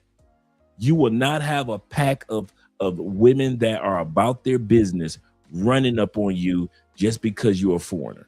It does not. They're about their business, but they ain't about the right kind of business. It's the problem. Tis true. Tis true. Yes, sir. Tis true. But yeah, I just want to emphasize on that, because she was right. If you are quality women, and you were correct, quality women, I notice they'll give you that look, that come hither. They'll, even if you're dancing with a friend of theirs, they'll hope that the friend introduces you to them. But as far as them actually coming up on you from out of nowhere, that normally doesn't happen. That rarely happens. Even it doesn't matter how much gold you got flying around your neck and the shiny chain and the Versace shirts. Quality women do not approach like that. They just don't. And so when she mentioned that, and Ronin mentioned that, I'm telling to you guys about Colombia too. It's the exact same thing. Give a shout out to my man Yvins. I hope I pronounced that correctly. He say, my good gentleman, secure question. He said, do you believe the love that your respective women express to you will prevent her from entertaining other men? I'll let you answer that first, and then you know how I run off my mouth. Oh, absolutely. I mean, she doesn't even talk to other guys if it's not something to do with business that she's conducting on a day-to-day basis. And like I said, I might be here. She might be getting ready to step out with her family because I'm working at home. She's covered. I mean, nobody's walking near her within the family circle without them being approached. Like, no, she's taken. Oh, she's got a man. No, that's not happening. And even if she was by herself, which she's never wanting to be by herself, she's always attended or she's always with somebody the whole time. I've never seen her go anywhere by herself. And then okay, let me ask you this, because I'm going to piggyback. That's a good question, by the way, brother. I'm going to piggyback off of that, but I want to ask you this. But why you? Why is the faithfulness and the focus to you? And I'm going to answer that question to myself too, but I want to hear what you have to say, because before you, put it like this, before you came along her life like that. So why is it that you feel comfortable with her love being what it is towards you, and it is not being challenged unnecessarily? One, she won't put herself in that predicament. Two, the level of conversation we have when she comes out of the blue to say how much she appreciates something that I'm not even thinking is a big deal. The level of appreciation that comes from this woman is crazy. The things she says out of the blue that aren't warranted, didn't need to be said, and she says it freely about how she observes how much I do for her, how much she's done, and how greatly she appreciates even little things. She's being very observant and very intentional, even by the way I treat her. And she lets me know that by the conversation we have with each other. We just had a conversation on the couch the other day about checking in on certain things. And she brought up the conversation. She goes, let's talk for a minute. We paused the laptop. We were downstairs having a little snack, and we had a full-blown conversation out of the blue on certain things she wanted to be, exactly brought up on speed on. So those type of things where she's very intentional about paying attention to what you're doing and how she appreciates it without having to say a thing. Yep. You having to prod her to say it.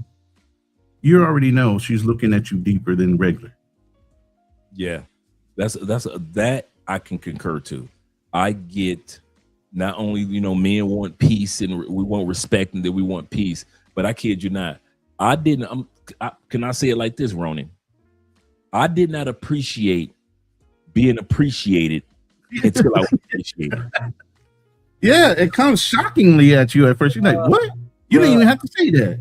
I was more used to getting a hot meal from Andrea. I was not expecting this level of loving appreciation of my manhood, of the fact that I don't give up, the fact that I overcame my past to become a totally different person. The fact that how I dress, I could have came down here and not had a fashion sense of a decent polo shirt. Just little things, man, that you don't realize your woman is watching, and she appreciates little things about you. And this is the funny part. It's not just appreciation about things that you do for them. It's not money. It's not even money. For yourself. They appreciate the fact that you take care of yourself, how your energy, you make sure you get proper sleep. You make sure that you're eating healthy. They appreciate and are happy for you. And so piggybacking off of the question, I'll even say the same thing with Andrea. Andrea spends maybe 70% of her time when she jumps in that truck. Easily 70% of her time is with her family. Easily. When Ronin says that his woman is covered, I can relate to that because that's how Andrea is. With all Andrea friends, because Andrea is an old soul, her friends are in their late 30s, early 40s. It's funny you said that. Oh, so she goes, back in my day. I'm like, girl, do you realize how old you are? What you mean back in your day? Bruh. Bruh. When you dating an old soul, man, it's the funniest thing because they really think that they are older than what they are. And in a sense, when it comes to maturity and character, they are. So that's another thing to bring back to the question that the brother asked. When you are with a younger woman, but she has an old soul, she really isn't even attracted to men her age. Andrea notice men there, Andrea like the brothers, right? And so she'll notice men, but Andrea is not into. She said, I gave a young dude a chance one time. It ain't for me. So that's another thing that you guys have to realize that makes our relationships so solidified. The communication. These women communicate with us openly about everything. We are able to communicate with them about certain things because of their maturity. Because they don't act silly for their age or childish for their age. And so we can sit down and have true conversations with them. I know Ronin sits back with his girl and has solidified conversations about insurance, long-term economics. Because you look, is it just me, Ronin? I personally look at Andre and say, man, if I was 31, man, I would have had this in the bank, that investment, So I now do all that for Andrea. Make sure you have this, make sure you have that, make sure you economically have this, make sure you do all the stuff that I wish somebody had pulled my coattail at 31. Right. Now I've got somebody in my life that's not some silly little young lady that wants to party all the time, but somebody that's got a pen in hand, ready to take notes on how she can economically, by the time she hits 40, 50, 60, be far more stable than a lot more people that are surrounding her or in the community. And so now tell me this, don't you kind of live vicariously through her new experiences? Isn't that like a joy to you just to watch her through her eyes experience something maybe you've already done? Whether it be travel, whether it be a certain food or certain restaurants, whether it be going to, like when we went to go see the Nutcracker, not the Nutcracker Suite. What's the Nutcracker? The Russian ballet. I think it was the Nutcracker Suite for Christmas. Yeah, Nutcracker is one. Yeah. We went to go see that ballet and we had a great time. And so to go to jazz events and discover new things, I've been to certain places and certain things in certain countries. She hadn't. So to sit back and just look at life vicariously, just even style. Yeah.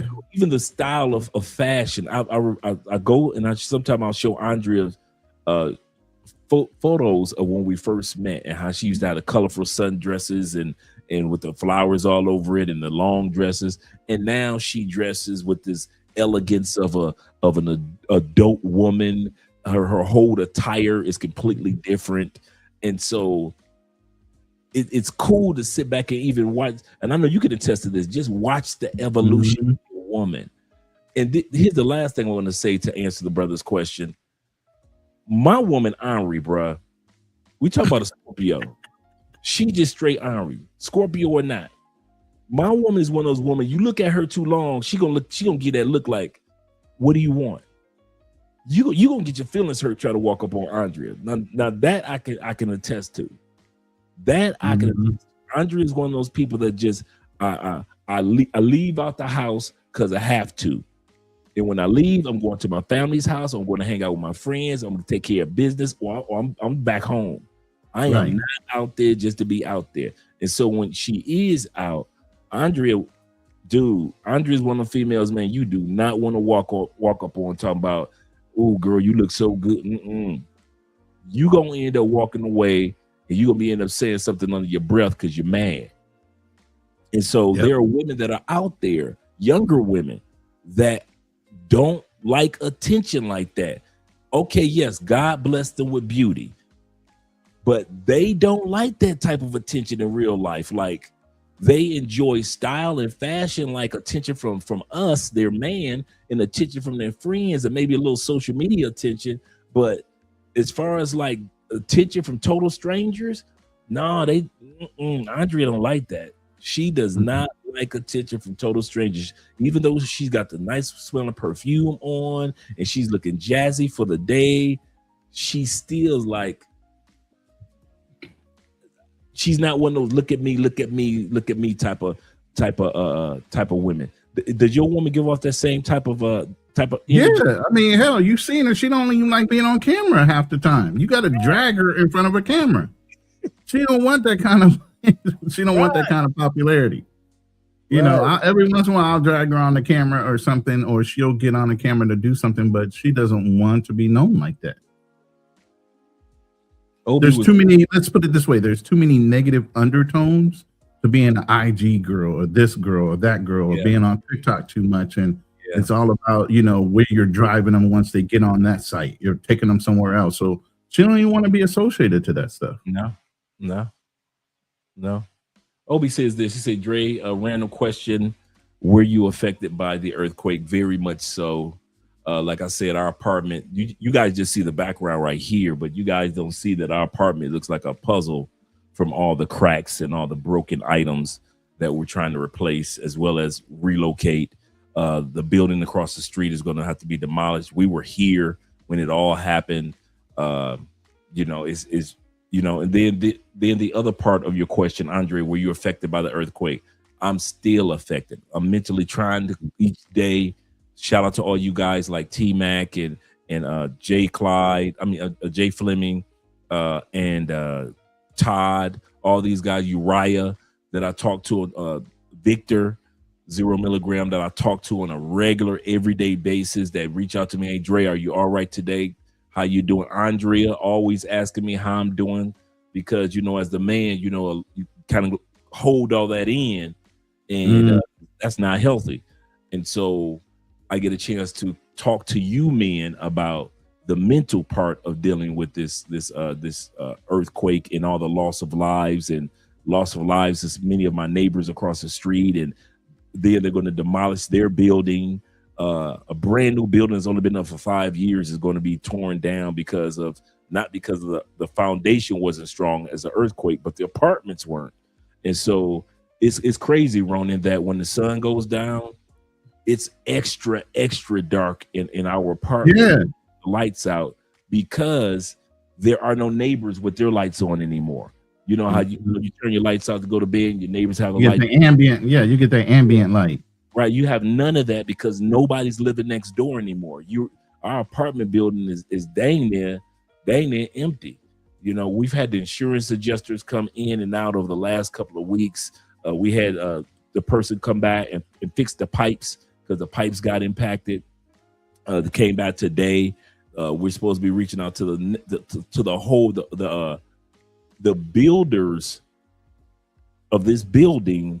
The construction company has their own insurance to cover this. So we also have our insurance, and then the construction. Man, I'm just praying for you to find a place right now in the name of Jesus that's outside of an apartment, but a whole house. Yeah, that's exactly what that's what we're looking for.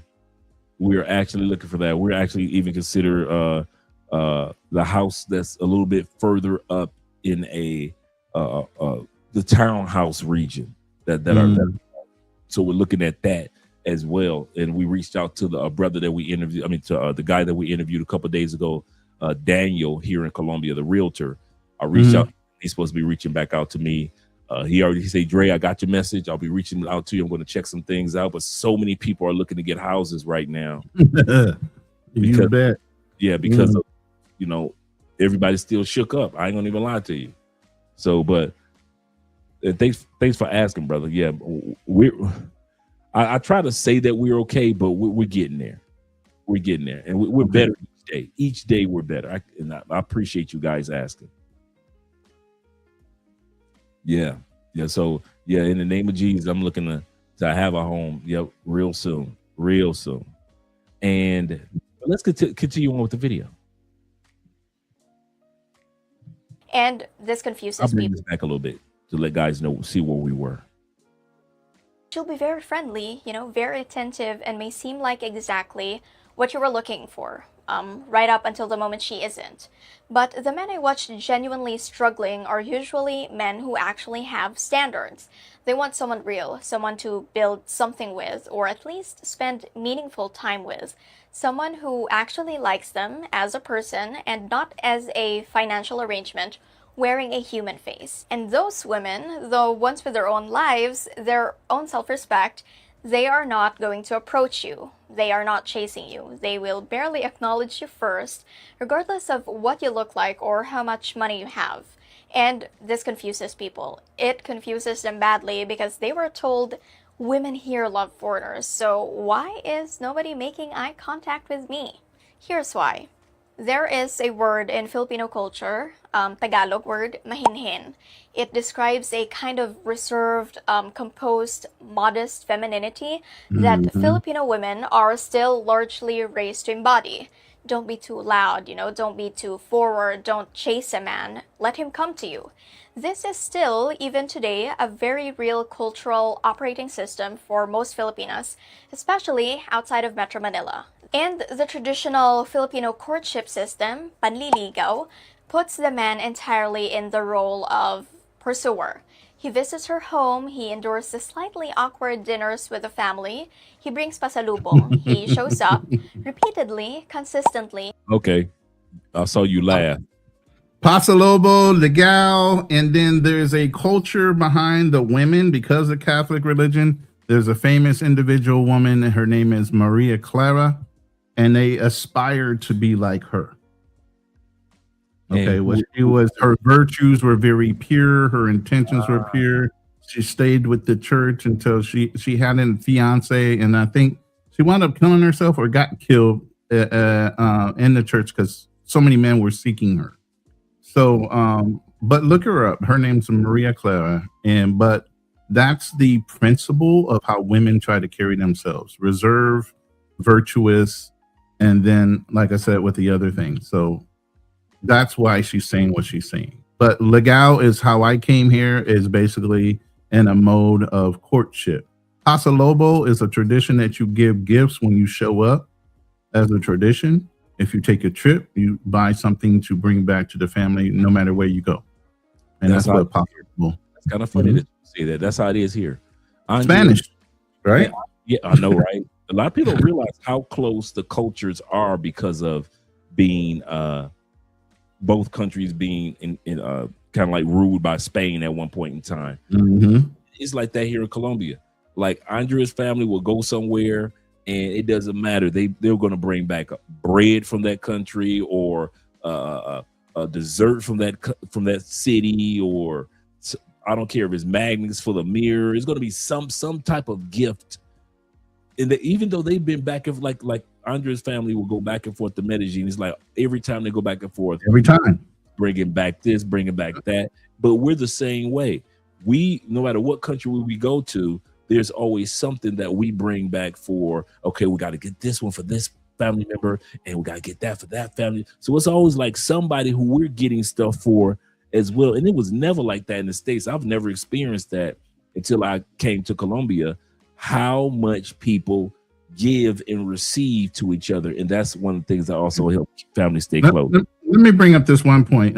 There's been so many nightmare stories about foreigners coming here and the potential fiance or whoever invites the whole damn family. Right. Everybody doesn't do that. And my lady here, she's disassociated from her extended family. So her aunts or uncles or whoever don't even know we live in a gated guarded community. They don't know anywhere we live at. The only thing they've ever seen was that truck every once in a while. So they know I'm here, but they ain't never met me. Nor do they have a desire. Do they have a desire of introducing me to them? Even the only person that comes by this house is maybe her father and her siblings. Wow. Other than that, there is a distance that's even kept in respect with the immediate family of her family, or her brother and sisters and everybody else. So, there's a level to this thing, and you can either accept it or not accept it, or you can set limits. A lot of guys come over here and don't set standards or limits, and they allow themselves to be taken advantage of. Wow. I can understand that completely. Because Andre's family somewhat like that too. Patiently, and she evaluates.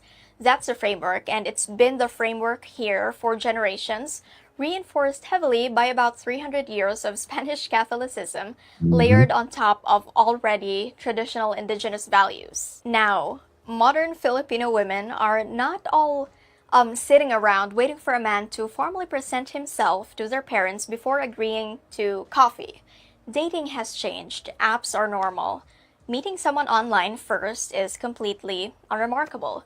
But underneath all of that modernization, the cultural instinct around initiation has largely survived.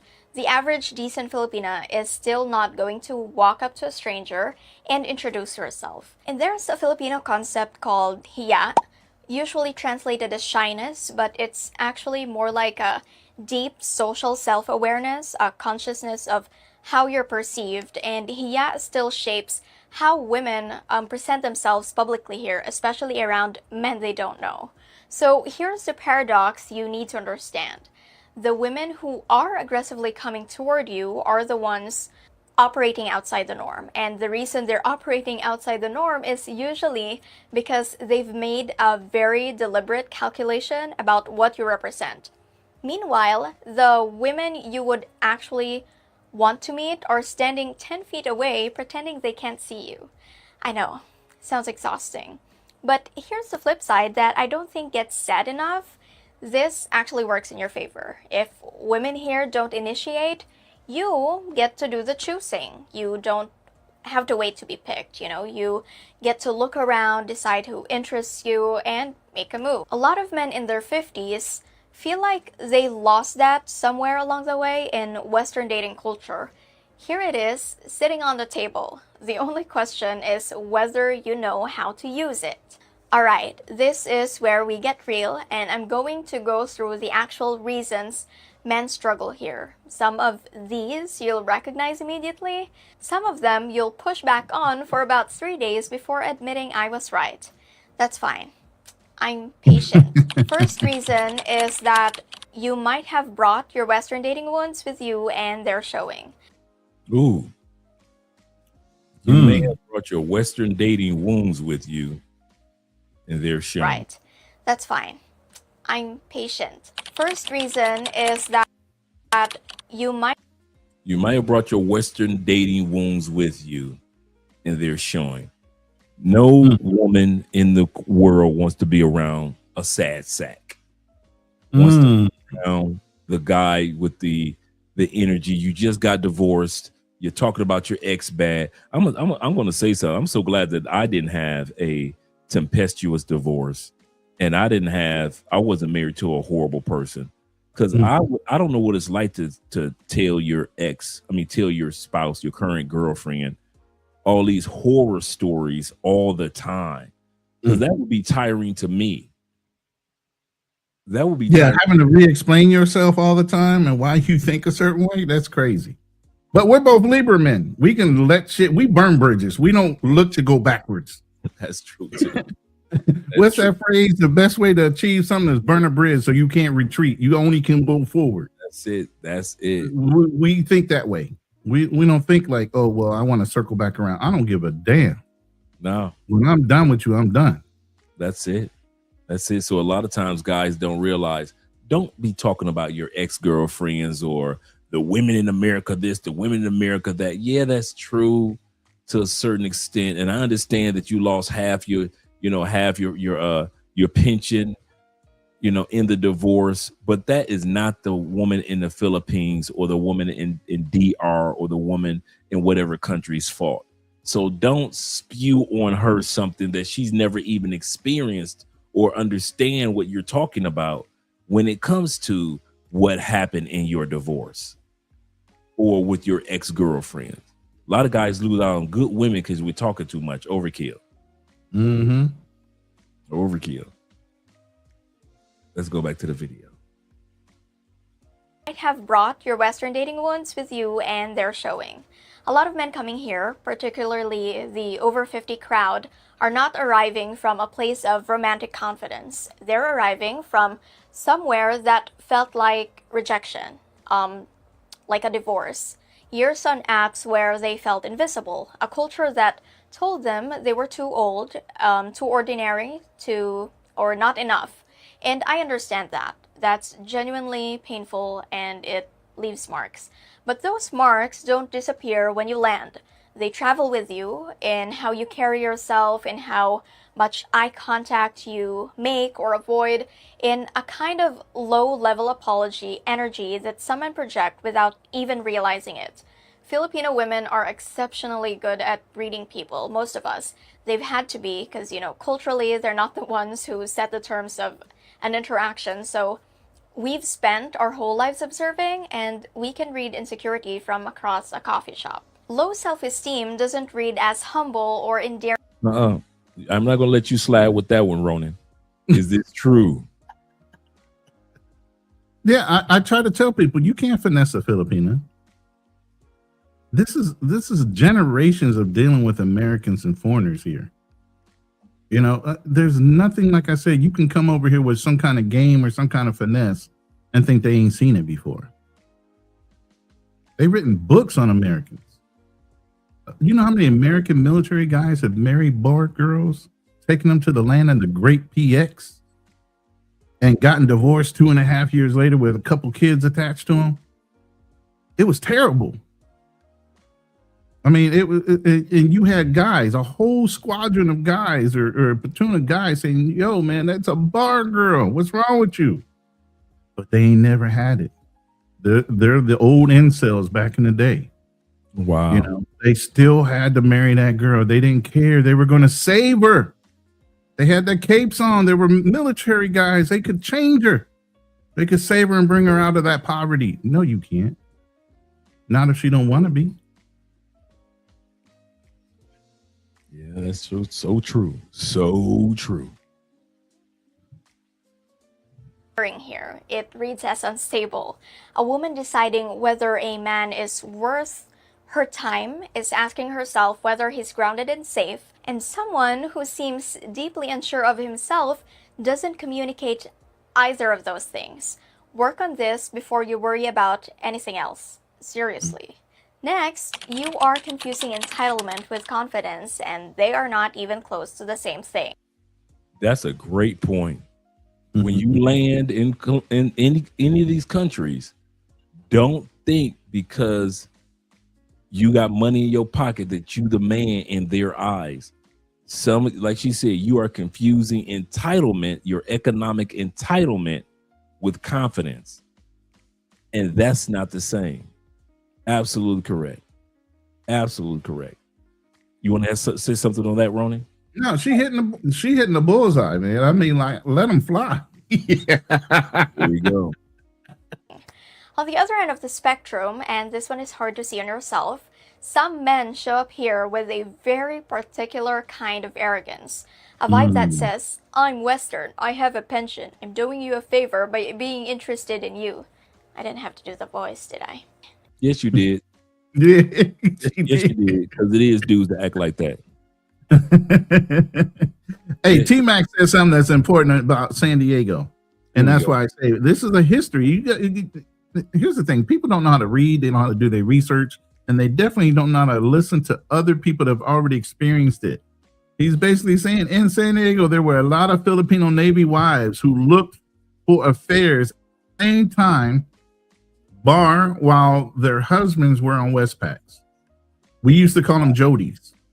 Jody is back screwing your woman while you out on Westpac doing whatever you're doing with serving the military. So you never knew whether your wife was going to be at home or your girlfriend was going to be at home, or even if she was, how many dudes she might have run through. You can't drive yourself crazy like that.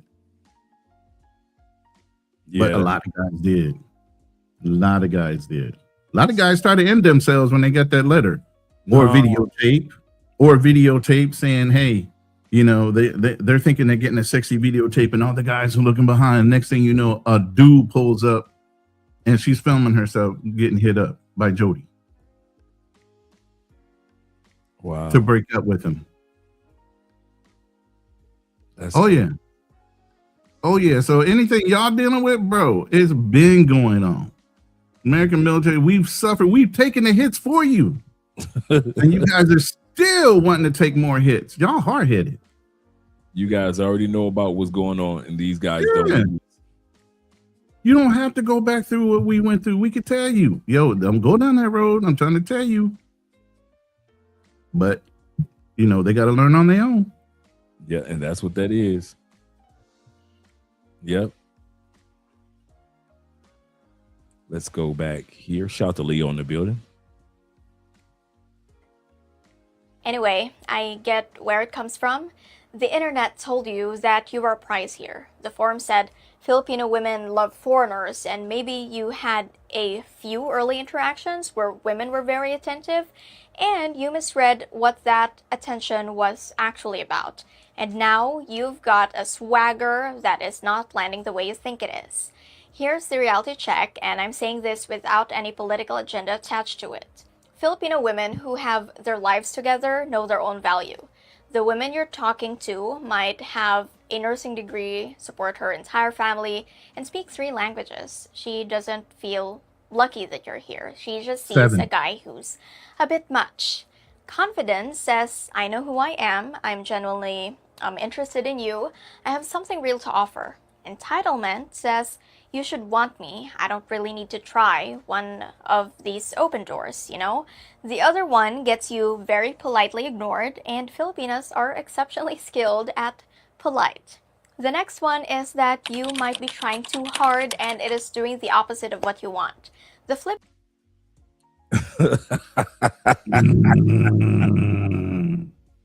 That is so true. I know a lot of guys like that. Dude, you trying too hard. Just one of the things that guys I've been saying, you've been hearing me say this for the longest. Be yourself. The type of women that are quality that you want will gravitate to your sphere for you to walk up to and meet when you're being yourself. But when you're trying to pretend like you're this other dude because you're on vacation mode or you're on relocation mode, I'm telling you, you're going to meet women that are not parallel to who you are. In other words, you're trying too hard. What do you have to say about that, Ronin? Yeah, there's a lot of guys that come over here and, you know, you have a blue book, so it kind of goes to your head a little bit.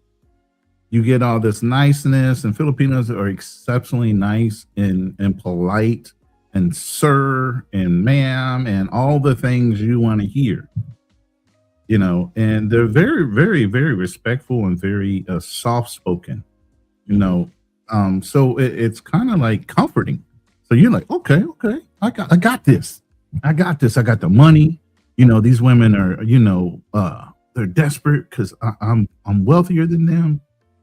But no, bro, it's the setup, especially depending on where you're meeting them.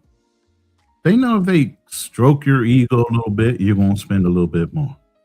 Stroke your ego some more, you're going to fall in love. You can get the girlfriend experience at that point.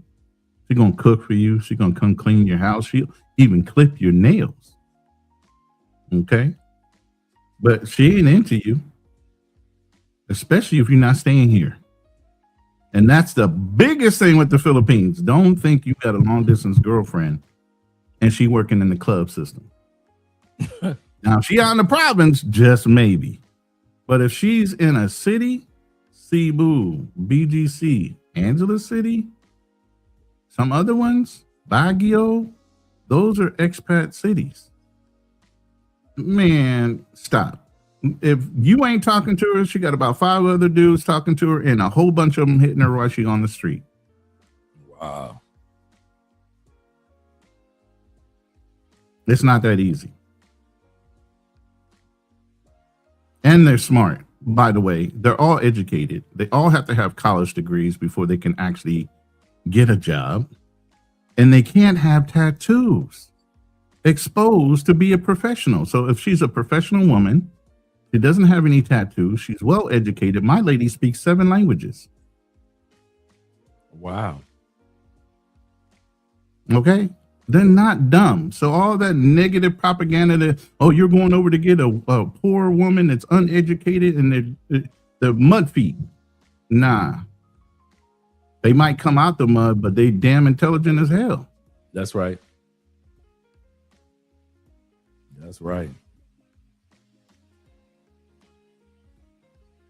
Side of arrogance is overeagerness, and it kills things just as fast. The guy who compliments her 3 times in the first 5 minutes. The guy who texts 8 times before she's replied once. The guy who tells a woman he barely knows that she's the most incredible person he's ever met. Every time I see this, I want to take the man aside and just say, slow down. Filipino courtship has always valued patience and consistency over intensity. A man who can't pump the brakes reads as someone who doesn't know how to read a room, or worse, someone so starved for connection that he's going to be a lot to manage. Neither is appealing. Dial it back and let things breathe. The next reason is that you are not presentable and you think that doesn't matter here. I'm going to be direct because I think you can handle it. Some of you are showing up in clothes that fit like they were bought in a different decade or for a different body. Come on now. Not the baby dinosaurs. I know, right? From the Godzilla movies. From the Godzilla movies. That's too much. Got the baby Godzilla over there. Got the baby Godzilla repping the tap out. I don't know if you remember in the, I think it was the 80s or yeah, it was the 80s. It was a claim, not claymation, but it was like puppet type of show called Dinosaurs. That's the baby. Yep. That's the baby. The one who kept on singing, not the mama. Every time the dad would try to get him to say dada, he was like, not the mama. I remember that one. Wow. There is a Will says this. Shout out to Will Bowden in the building. Will says this. He said she needs to specify which foreigners they prefer, which is white. That's not true. Now, I don't think that's true either. That's not true. You gotta, okay, let me give you a little culture here. If you do your history lesson in the Philippines not only was fought and won by the United States, but they also had Buffalo Soldiers over here. Yes, they did. You understand what Buffalo Soldiers are? Right after the Civil War, Buffalo Soldiers and Black American soldiers went over here to fight the Spanish. They won. A guy named David Fagan, look him up. Okay. He helped start the revolution against the Americans in the occupation of the Philippines. Yes, he did. Eventually was hunted down, and a lot of black soldiers were killed because once we won over the Philippines, they tried to turn the Filipinos into the second version of a nigga. Okay, and we weren't having it after winning our own freedom to sit there and win somebody else's freedom and let them be called that too? Nah. So we all broke away from the United States Army and started a revolution to help them fight for their own freedom. Aside from the fact that the Melanesian people are dark-skinned people with curly hair and the most genetically pure race is the Eta people up in the mountains right around where I'm at. Matter of fact, my lady knows some of the Eta people in the mountains, and they're in different mountain regions, and all they are farmers and gatherers. They hunt their own food, they farm, but they are, I would say, the blackest version of what an Asian would be. They eat everything from the rooter to the tutor when it comes to a pig. So how can we have so much in common with them, but you don't think they prefer us? What they're taught is to hate their color. They even dye their skin. My lady has naturally curly hair. A lot of them straighten their hair. You know, because they're taught to be ashamed of, through colonization, who they really are. And some of them are waking up to that. So it's not necessarily true. White people have treated them badly too. But in order to become wealthy, sometimes you get motivated to pretend to be something you're not, right? That's not necessarily true. Don't let that win you over to the day. Filipinos like black men. They love us once they get to know us. The only thing they have is a reputation right now, what they see on the media. But once you get over here and they get to know you, I just told you a white, rich, filthy rich Frenchman is less preferred than me as a black man in a family. So how are you telling me black men are less desired here in the Philippines? There's no way. They adopted our culture way quicker and are used to it and can identify. My lady was bullied for her dark skin. Are we not bullied because of our skin? There is too much alike for us to say that they don't like us than to say that they do. True.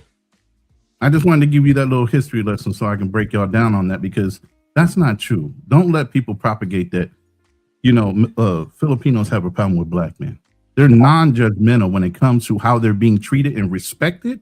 That's the biggest thing. Do you respect them, or are you going to treat them like they're less than? Because I guarantee you, your white counterpart is treating them like they're less than. True. That's a great way of putting it. For me, from just from my hypothesis of what, thank you, babe, of watching black men and white men. First, outside of the military, so we're going to take this out the military. First reason why I say that it may seem like different cultures are more into white men. They've been traveling a lot longer than we have as a mass. So when you have 10,000 white guys coming to a country per year compared to 300 black guys, it will come across as they're into them more. Secondly, they've been doing it longer than us. A lot of us as a unit of black people, whether it be from the UK or the United States or Canada, we've only been doing, let's be honest, guys, as far as a mass, outside of our military brothers, we've only been doing it like 20, 25 years. Now, some of you guys can say, well, I was traveling. I'm talking about as a mass unit, the way that we're traveling now, not the individuals. So this is brand new to us as far as time. So we don't have the same quantity that white men have when it comes to landing in these countries. And we don't have the same quantity of time that people have gotten used to white men in all these other countries. So that's the two things that people make the mistake of.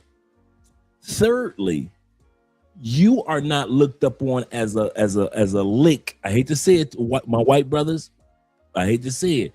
You black brothers aren't looked up on as a lick or an ATM machine, if you will, as easily as the historical travels of our white brothers. So there easily is, if it was a brother walking down the street right now from the States and a white dude walking down the street in Colombia, they're going to go up to that white dude because he looks easier to con out of money, because historically they have been easier to con out of money, because historically they've been coming to these countries in masses to be conned out of money. So to see us as a lick is kind of like a brand new thing, because we're outside of the military, are traveling as people of color, like I said, just the last 10, 20 years in a massive group. So it does look in your eyes like the white man coming up, but we don't realize how much longer he's been doing it and how much in a massive group they travel compared to us. We still trying to get black people to travel. We are a rare breed that got passport. Yeah. Matter of fact, if you pull that slide up while you're talking, it demonstrates that. I just gave you a little bar slide. Let me bring this down and bring this back up on stage. Now the other one, the one next to it. Oh, this one? Yeah, that one. That shows you how many black people have a passport. Out of 2.9 million passports, only 2% of us, and that's black females and males. Out of 2.9 million Americans that actually are voting age that have passports.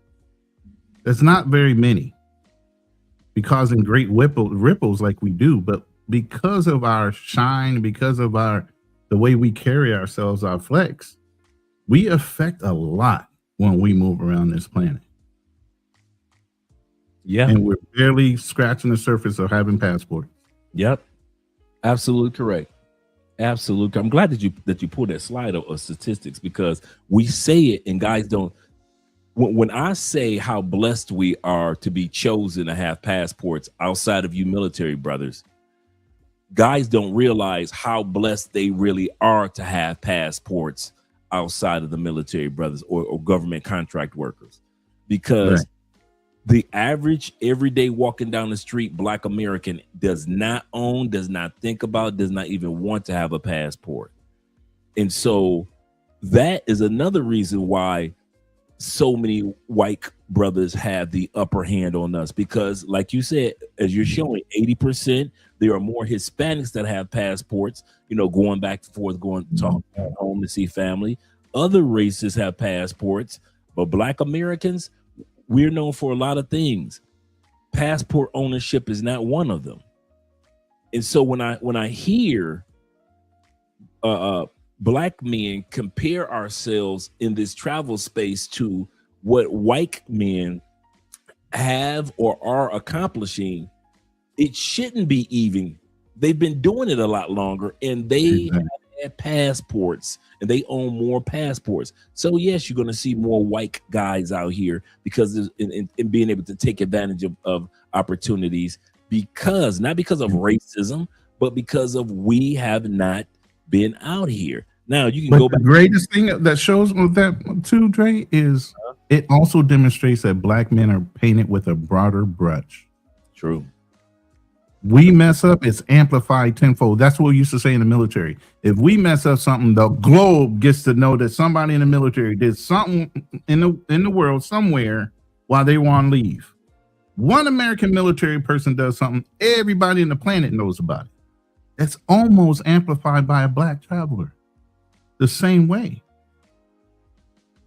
That's crazy.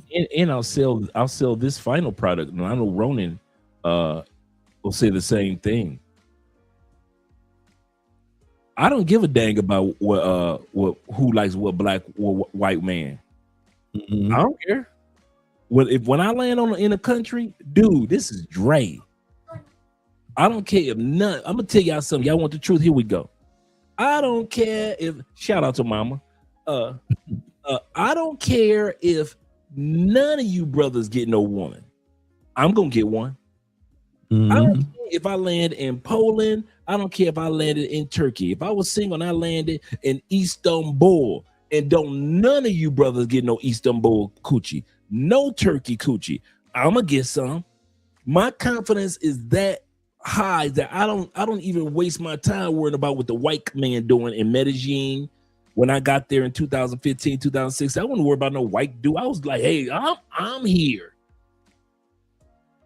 So why you guys are so, I find too many brothers complaining about, well, they choose the white man. Right? I've been hearing this narrative for so many years, but we don't analyze the logistics of it. Like we just said. Choose to be respected and honored over a white man any day. Yeah, absolutely correct. And I'm gonna tell you something. You know who helped get? I'm gonna tell you something. Y'all ready? You know who often help you get some coochie from these foreign women? The idiotic white dude, because they come to these countries and act so idiotic, and then you go to that country and you act like you got some sense. You get the women. You didn't have to come out your pocket like the white dude did. Why? Because they came over on some idiotic stuff. And now you shining like a diamond, Black man. It ain't that many of you traveling with passports, so you're shining like a diamond. You don't come across countries acting a fool outside of the pookies, so you're shining like a diamond. You act like a gentleman and act like you got some sense, and so now you shining like a diamond. A part of that is because these white dudes been acting a fool because they've been doing it so long.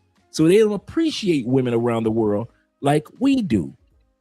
And so I'm telling you, the last thing that's ever been on my mind with traveling is what the white man doing. How many or even competing against them. Yeah, I ain't never looked at the white dudes as competition in the States. I'm smashing his woman, his mama. If his daughter old enough, she was getting smashed. Her daughter's friends was getting smashed. Dude, I never was one of them dudes that cared about a white dude. I ain't never had a white dude that was my competition.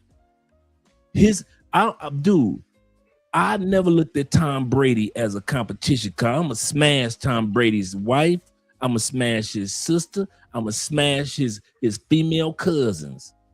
I ain't never looked at Tom Brady or any other white dude like, oh man, he white. I guess I ain't gonna get no white women because they only want the white. Shh. I ain't never been that brother. I ain't never been like that with Latin men. Oh man, my Spanish ain't good. I guess I can't get no Latin coochie because my Spanish. Shh, I wish I would tell y'all a lie and say I ain't getting no Spanish coochie and I ain't no Spanish. I ain't no lick of Spanish in Florida, and I'm running through them. Middle Eastern women, dude, I don't know how to speak their language, but I know how to good. So when it comes to mentally sowing that seed, that's what me and Ronin point is. Black men, there's not that many of us that travel. I'm asking y'all now, stop sowing that seed of what the white man is doing and focus on what you should be doing. I don't care about the polls of the white man and what he's doing. His idiocy is really making me look good and making you look good. So stop. If you land in Germany, I don't care nothing about none of the white dudes in Germany. I would be single running through them. Sweden, Switzerland, Norway, Austria, Australia. Man, I'm running through them. I don't care about no white dude. Never have, never will. But dudes that waste your time doing that, I just answer your statement. You're wasting your time doing that. All facts. No fiction. Yeah. And that, think about if you had behaved like that, Ronin, and you told yourself like, well, you know, she ain't gonna want me because all the white dudes down here in the Philippines getting all the women. What if you had told yourself something crazy like that? What if I had told myself something crazy like that in Colombia? Well, bro, they don't want black men in Colombia, so the white man. If I'd have told myself that lie, if Ronin had told himself that lie, if T-Mac had told himself that lie, if Mr. Pro for You and DR would have told himself that lie, a lot of us wouldn't. Jay Clyde, a lot of us wouldn't even have our woman today if we would have listened to you brothers who was worried about what the white man is doing. Oh, by the way, just so y'all know, a white man did take a shot at her. Didn't pass. Oreo, obviously. Oreo. Didn't pass the test. So, yeah, I mean, you can let things kind of hold you back or you can just go for it and don't worry about it. But we come from an old school, me and Dre and others, especially Gen X. There was no DEI hire. It was the best man for the job. And it was that old phrase they say you had to be 5 to 10 times better than that man that didn't get hired to get hired. And all they could do was see dollar signs when you came through the door because you needed to bring them some money in order to get that job. Then they hired you above the next. We had to prove ourselves. And that's the thing. A lot of people don't have to prove themselves anymore. They can make this pie in the sky kind of persona through digital marketing or whatever of who they really are. No, we verified, we certified, we've been through the shit, we lived it. This is lived experience talking to you, not somebody that read it, not somebody that wanted to play like they did it. Everything that's coming out of Dre's mouth and our mouths are absolutely certifiable. Facts. We've lived it. So there's a certain tone that comes from somebody that lived it versus somebody just talking. And we can hear it too. When we hear certain people just talking, that's when we start pulling at that string to see where it's going to come unravel itself. That's absolutely correct. And when you said Gen X, you know what came to my mind? Latchkey passports. Yeah. Just like latchkey kids, we were the first generation of kids that had to be home, coming home from first grade, going in there, you make your own bologna sandwich, you're making sure your little brother and sister are taken care of. It's the same thing. We have a latchkey passport mentality. We ain't Generation X. We're not used to having to wait on somebody else. We were raised not to have to wait on our parents. We were raised to be outside. You go indoors, you can't go back outside. You better, if you want some water, you better drink it from that water hose. We're used to being creative and thinking outside the box. We had to. So now you giving grown people who were raised to think outside the box a passport. Now we got latchkey passports. And we're not waiting around for the white man or the Asian man or the local man to tell us what to do, because we were raised nobody could tell us what to do because nobody was around. So we had to think out the box. Or to make up an excuse to say why we can't. Facts. We hate saying we can't do something. Facts. You ain't gonna get us to say I can't do that. Bullshit. I'm gonna figure out a way to get it done. We don't care. There's We got multiple different ways to do it. You can crawl under it, go over the wall, or go through that goddamn thing. We're gonna figure out a way to get it done. I guarantee you. Yes, sir. Yes, sir. We're still like that to this day. I got a Gen X episode coming up in a couple of weeks. And so I kid you not, man. Don't, and I mean this, guys, before we go back to the video, don't make the mistake of allowing what you are hearing from others about the white man and what he's accomplishing, and what assumptions you make about the white man and him with all these other women interrupt how you're supposed to be thinking about yourself in these other countries. I know what you think about the white man. Now show me what you think of you. Show me what you think of you in Thailand, you in the Philippines, I want to see what you think of you, because y'all always tell me about with the white man, how y'all think about the white man and how he get all these benefits. The problem is you rarely tell me about how you are the winner and not the loser. And that's why this episode is dedicated to that. There are so many men that win, but there's going to be men that's going to go down and travel to a bunch of countries, but they're going to be losers. Look, we got to be honest. There are men that will travel to 25, 30 countries and will be losers in every single one of them. And one of the reasons is y'all too busy worried about what the white man doing.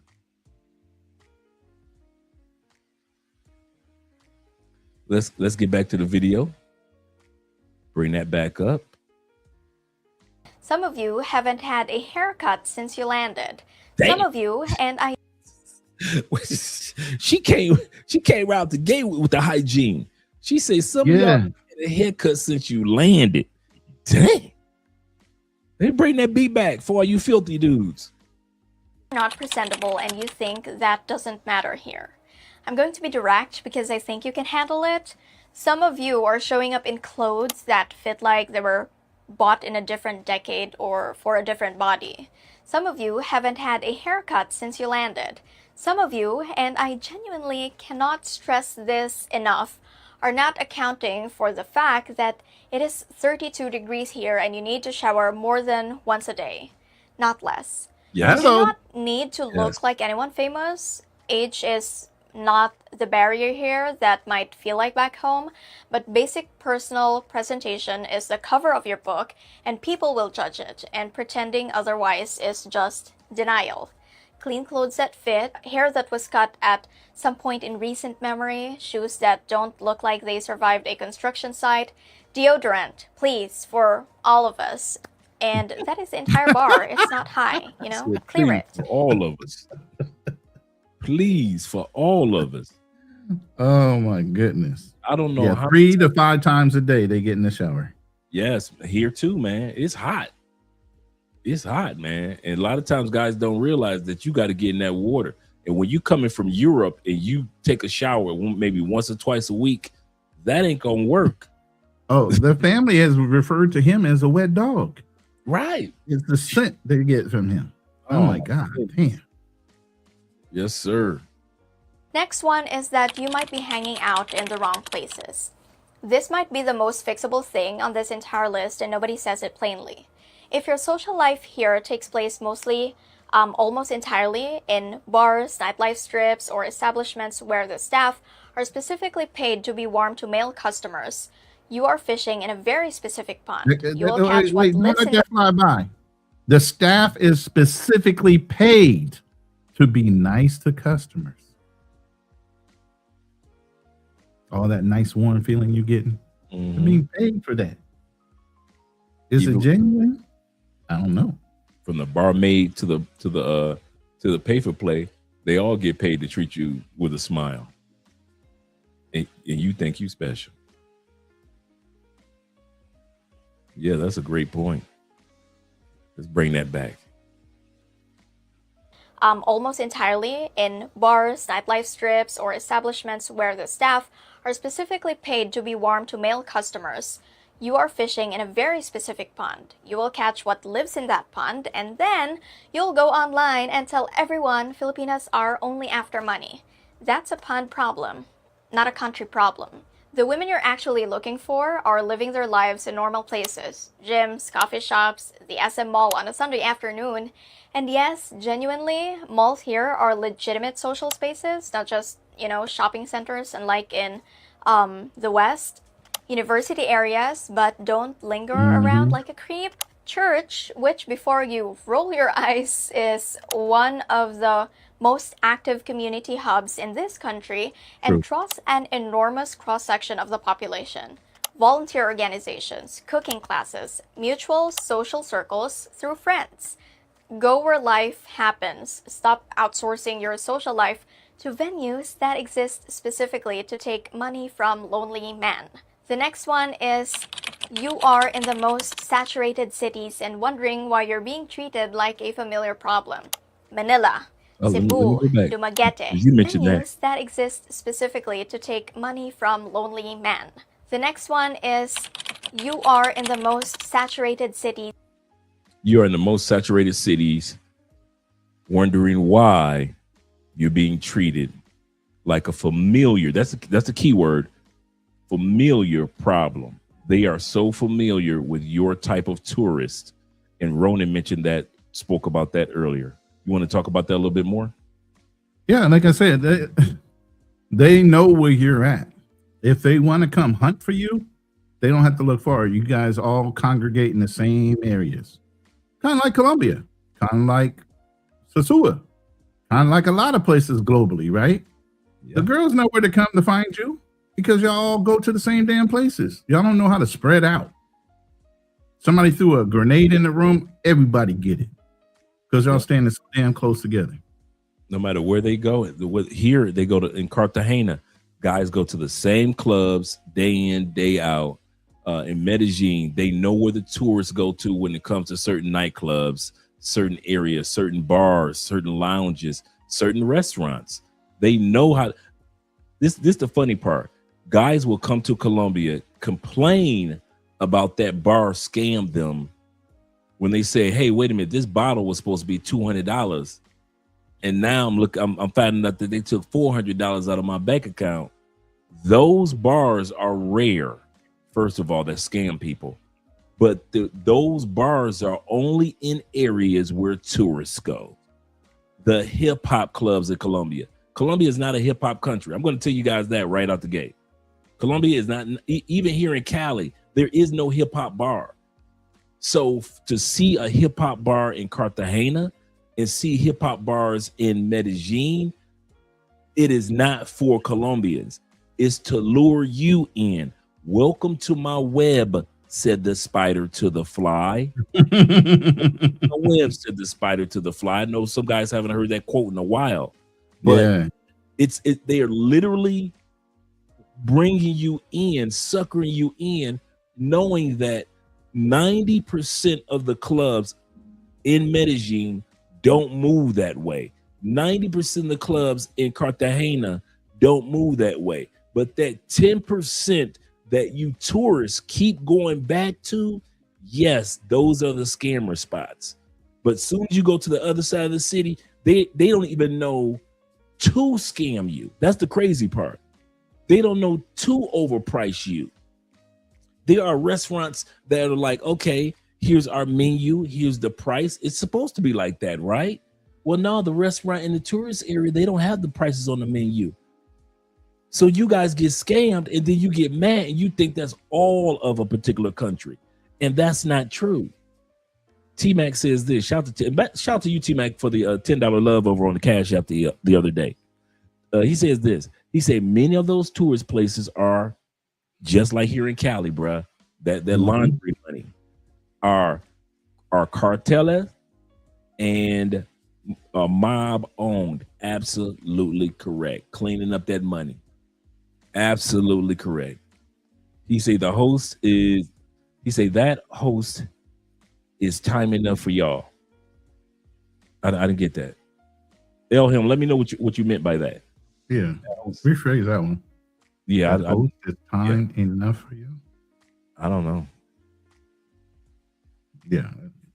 Let's continue on with the video.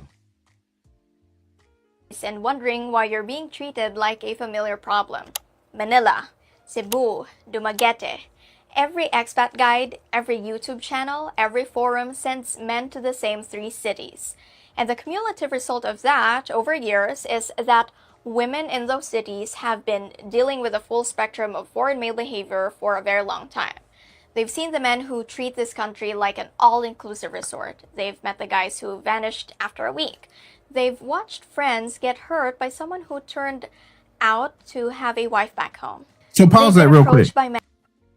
So let's reason this out. So she just said those are the popular places that all foreigners go to, right? Those 3 places, but more. There's actually more. And if we're only 2% and 80% are YT guys, right? Or women, and they feel abused by the majority, why, if we show up, are we the ones that are hated over them? Don't you think that's propaganda? Mm-hmm. You getting the picture now? They know who's abusive. They know who's mistreating them, and they know who appreciates them. And all you have to do is show respect. If you go over there acting like the YT man, they're going to treat you like a YT man. If you go over there acting like yourself, being not only humble, but courteous, you're welcomed with open arms. You got more in common with them than you don't, than the YT people do. True. So true. That's an excellent point.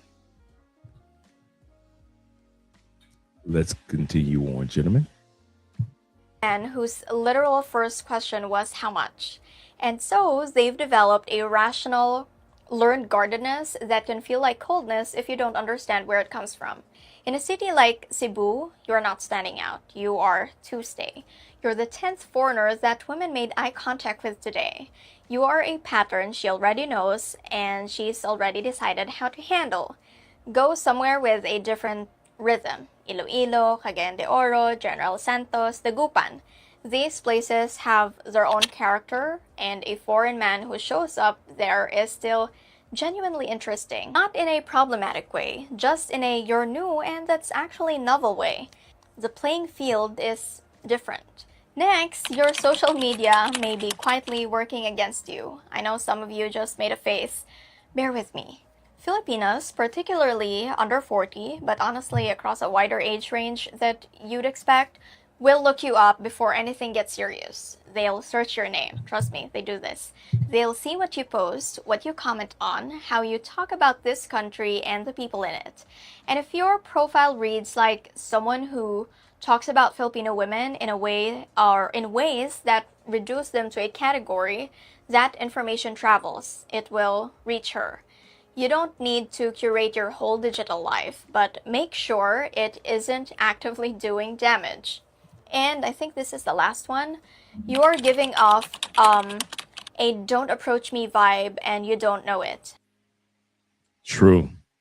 Because we don't come from countries that are, we don't, as Americans and Canadians, we don't cure ourselves with approachability.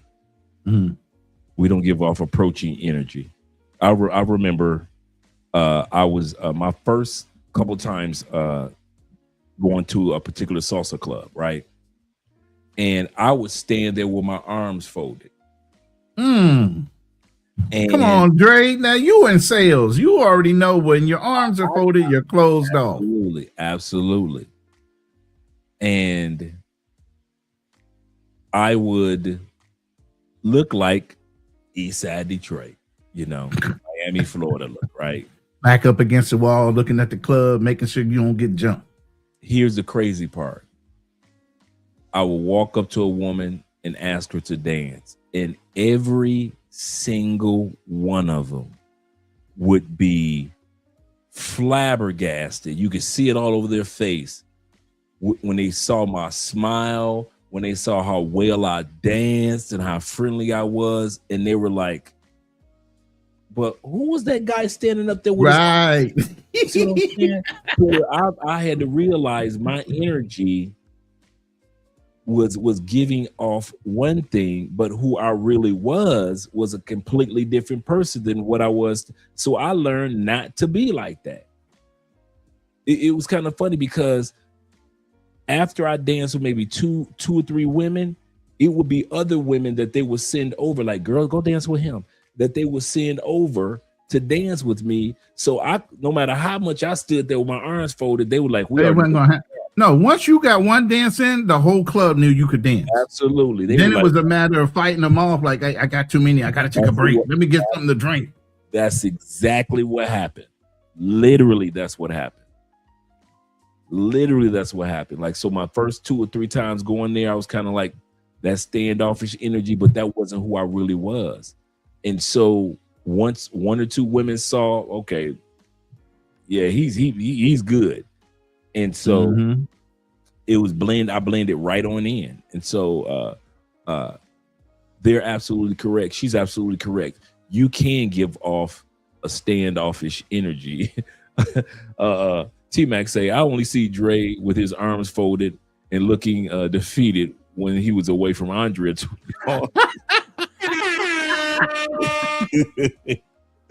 He say, "Not Dre." Yeah, man. Yeah. He said, low-key says this. Shout out to low-key in the building.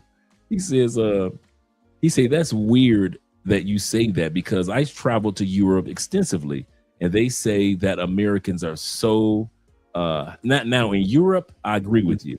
Happy and interesting looking, because in Europe, in public, they really don't smile too much in public unless they kind of know you. So Europe is not really known as really communicating like that. So I could easily say you're correct, because it was like that for us in Europe, that unless we spoke to somebody, everybody was kind of like straight faced.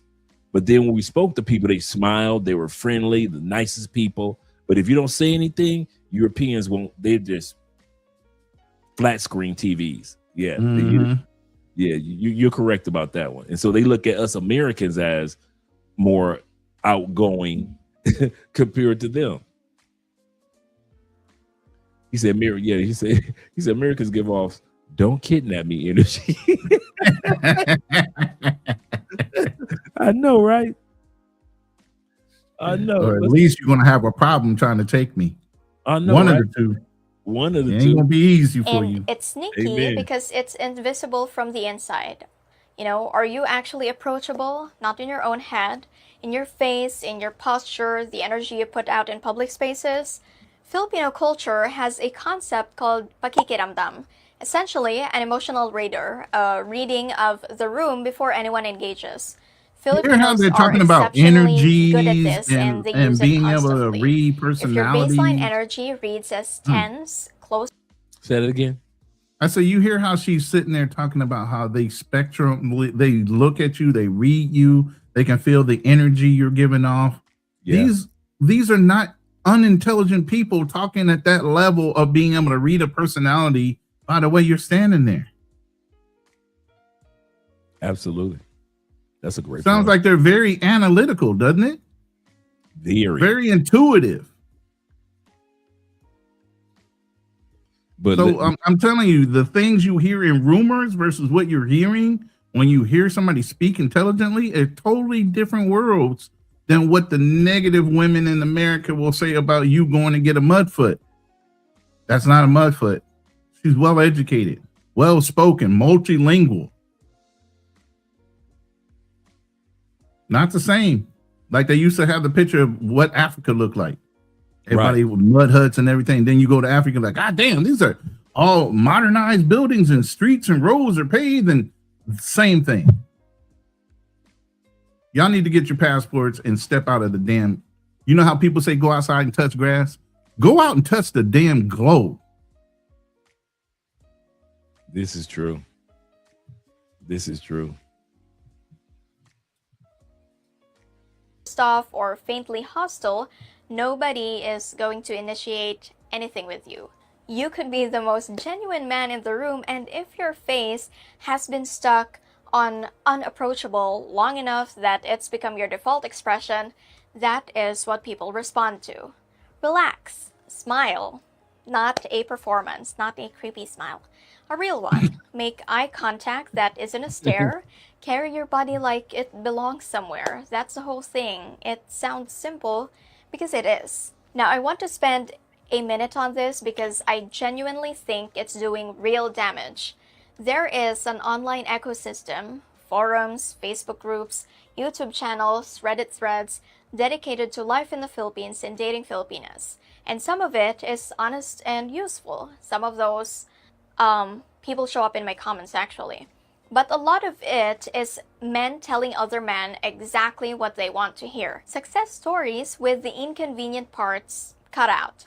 Warnings about Filipinas based on one bad experience presented as if it's a universal truth about 59 million people. CD rankings based on ease of meeting women that treat this entire country and its population like a consumer product review. The result is that men arrive with a map drawn by people with very specific and sometimes very limited experiences. And that map is wrong, or at a minimum, it's someone else's map, not yours. And here's what I've noticed about the men who are loudest in those spaces. A lot of them share the same pattern. And it's not hard to see, once you know what to look for, why things went sideways for them. I'm not trying to pile on anyone, but bitterness spreads faster than good news. And the guy who had a terrible experience has every reason to stay online and keep talking about it. The guy who found something real and is happy, he's at home having dinner with his partner. He has nothing to prove. He's not posting about it. And the negativity is what spreads.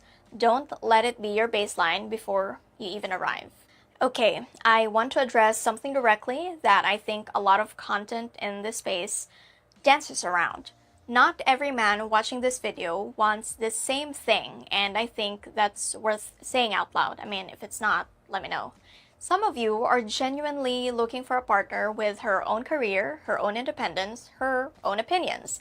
A real equal, and the Philippines has those women, more of them every year, frankly. Female university enrollment has outpaced male enrollment for years here in the Philippines. Women are all over the workforce in healthcare, education, business, government, and that woman exists here in abundance, and she is fantastic. But, and I'm going to be honest because that's what this channel is for, some of you specifically don't want that. You've been through the modern Western relationship experience, and what you're really looking for is something more traditional. Someone more soft-spoken, more family-oriented, less career-obsessed. And that's also a real thing you can find here. There are genuinely traditional women here who prioritize home and family and are not apologetic about it. And there's nothing wrong with wanting that or with them wanting that. The point is, know which one you're looking for, because they're different women in different places living different lives. And trying to find one while fishing in others' world will confuse everybody. Before she goes any further with that, that goes back to what we were saying earlier. A lot of guys don't realize how many women in foreign countries that we've hurt. We just see her walking down the street. We get her attention. She's interested in you. She really likes you. Over the days of what you being in her area, she really gets close to you. You may be around long enough to even meet the family. But the truth was, you had no intentions on taking her serious, especially as seriously as she's taking you. And that I think a lot of us don't think about the damage that we leave in the hearts of a lot of these quality women in foreign countries. I've seen that time and time again. Like I said, I've got a female friend here in Colombia, and really just a sweetheart, very attractive. Guys just really want to be with her. And she was with the brother from the States for a couple years. Come to find out, He got a wife and kids back home in the States. Just broke her heart. She didn't date anybody for 2 years after that. Just destroyed her. She was looking. A lot of guys think because a woman is beautiful that she doesn't want a stable relationship. There are a lot of beautiful women around the world that really want stability. Now, there are some party girls. I'm not taking away from that. And there's some beautiful bottom feeders. But for the most part, in most countries, attractive women want the same thing that unattractive women want. Stability, security, legacy. It's the same thing around the world. And a lot of you guys do not realize, and you won't admit on camera, you have hurt a lot of women in a lot of countries. So what she's saying is, if you aren't looking for something serious, okay, deal with the women that aren't looking for something serious. But stop coming into the pool of women that want something serious and pretending like you do, because you guys are leaving a lot of women in airports full of tears that you knew the moment you met her, you only want to smash, but she wanted something solidified with you. Is there anything you want to say about that, Ronin? Man, you said a mouthful, but it's all facts. I mean, that's the biggest problem. Brothers don't know how to tell the truth. I get it. You want to have fun. If you want to have fun, just be real about having fun. Go to those places. Don't be trying to, and I brought that up on the slide, love bomb them. You're trying to love bomb them because you don't want to pay the fee. You're being cheap, right? You're trying to like, I got her without paying. She wasn't a pay for play. Well, you just turned her into one. You just ruined a good girl for the next guy. Yes. Just so you can prove that you don't get pay for play girls. You get legitimate, real girls. But you got a whole wife and kid at home. So what you promised her and what you basically a liar. That is I'm sorry. I hold true to my word as a man. I mean, very true things in Gen X. We know that words mean something. And if I give you my word as a man, that's what I mean. And you guys give it away half-heartedly. You have never lied, brother. You have never And it's lied. a damn shame that our society is dropping to this point. You know, that brothers have to get on here and tell you that's not the right way to move. And obviously the women see it. She said it herself. Y'all are messing up the ecosystem for yourselves. Me and Dre ain't having no problems. No. Other brothers ain't having no problems. Y'all are doing it to yourselves. Y'all are setting the standard that everybody else follows behind. That's an excellent point. All right, let's continue on. We're almost like we got like 25% of the video left, I believe. I'm cool with it. You know me, it's daytime here. Oh yeah, that's true. Good point. What I will say, and bedtime. this is non-negotiable right? regardless of what type of relationship you want, is that she is a person with her own inner life, her own family she loves, her own feelings about how she wants to be treated. Traditional doesn't mean desperate. Soft-spoken doesn't mean without standards. Whatever type of woman you're looking for here, she deserves to be treated like a full human being. That's the baseline, and the same goes for you too. Now, I'd be doing you a disservice if I just rattled off a list of apps and told you to download them, because the honest truth is that the app landscape here is genuinely rough. The big ones, Tinder and Bumble, or Badoo, are functional, but they skew toward younger users and casual intentions. And in the more tourist-heavy areas, they're also full of people who are not exactly what their profiles suggest. The more niche, expat-oriented dating platforms, also full of scammers. And I'm not going to name them and pretend they're gold mines because they're not. And the ratio of genuine profiles to fake or transactional ones is not in your favor. And aside from scammers, I think some of them I've read are full of bots. What actually works better than any app is building a real social presence somewhere, which I know sounds old-fashioned but genuinely produces better results. Mutual friends, community events, being a regular somewhere, The organic route is slower, and yes, it requires you to actually leave your condo, but the quality of what comes out of it is in a completely different league. Before she goes any further, I'm glad that she mentioned that. And have you noticed that the best way for somebody to meet somebody is through somebody? Because it's like that for the most part here in Colombia.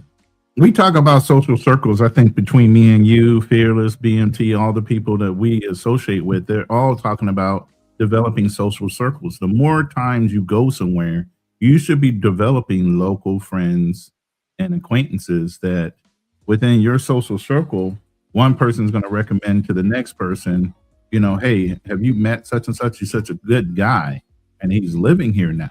You know what I'm saying? So yeah. It's always in sales. We like warm market versus a cold call all day, every day. You get what I'm saying? So that's warm market lead. That's something you can close in a heartbeat because somebody else is bolstering you. So when you can come in, you can just close the deal, right? Because you already been testified that you're a legitimate guy. Versus you having a cold call and hit a no because she don't know who you are. Yeah. That's a great shout out to International Quiet Storm in the building with the $20 love. He said, Dre, Ronin, first off. And he said, first off, what's up? And great discussion. Bottom line, it's a lot of dudes out here that's admitted cowards.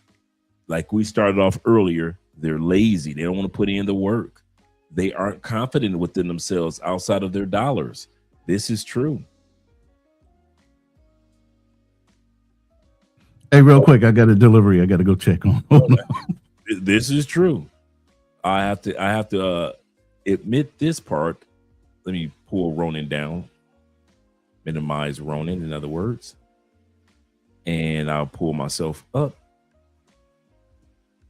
But yeah, this is definitely true. He said a lot of dudes. He didn't say most. He said a lot of dudes out here are cowards. As early a millennial, he said I caught the tail end of Gen X teaching of being honest with women. All my breakups have been cordial. Me too. I've had probably one tempestuous breakup because that person was just crazy like that. But other than that, I've never had a problematic breakup because of honesty. You're so correct, brother. And guys don't realize it with foreign women. You would have still got the coochie. You just didn't need to lie about it. And there are so many guys that center themselves around showcasing lies that when it's time to tell the truth, it's like they aren't used to it. Because when we go to other countries, let's put it like this. I'm going to give a little grace to the black traveler. I'm going to give a little grace to the black traveler. Because in masses, let's be honest, as a mass unit outside of our military brothers and sisters, all this is brand new to us as a mass. So we're so used to in the States, some of us will lie to get the coochie. Ronin and I can tell you, I know it's like that here and I know it's like that there. You do not have to lie. You will get a woman's interest from the truth a lot faster than a lie. And like I said, I know back home in the States, we lie to get the coochie. You ain't got to do that in these other countries, bruh. If you lying to women in other countries, bruh, you doing yourself a disservice. That's the craziest thing. You are literally lying to women in other countries. And I'm going to tell you another reason why y'all lie.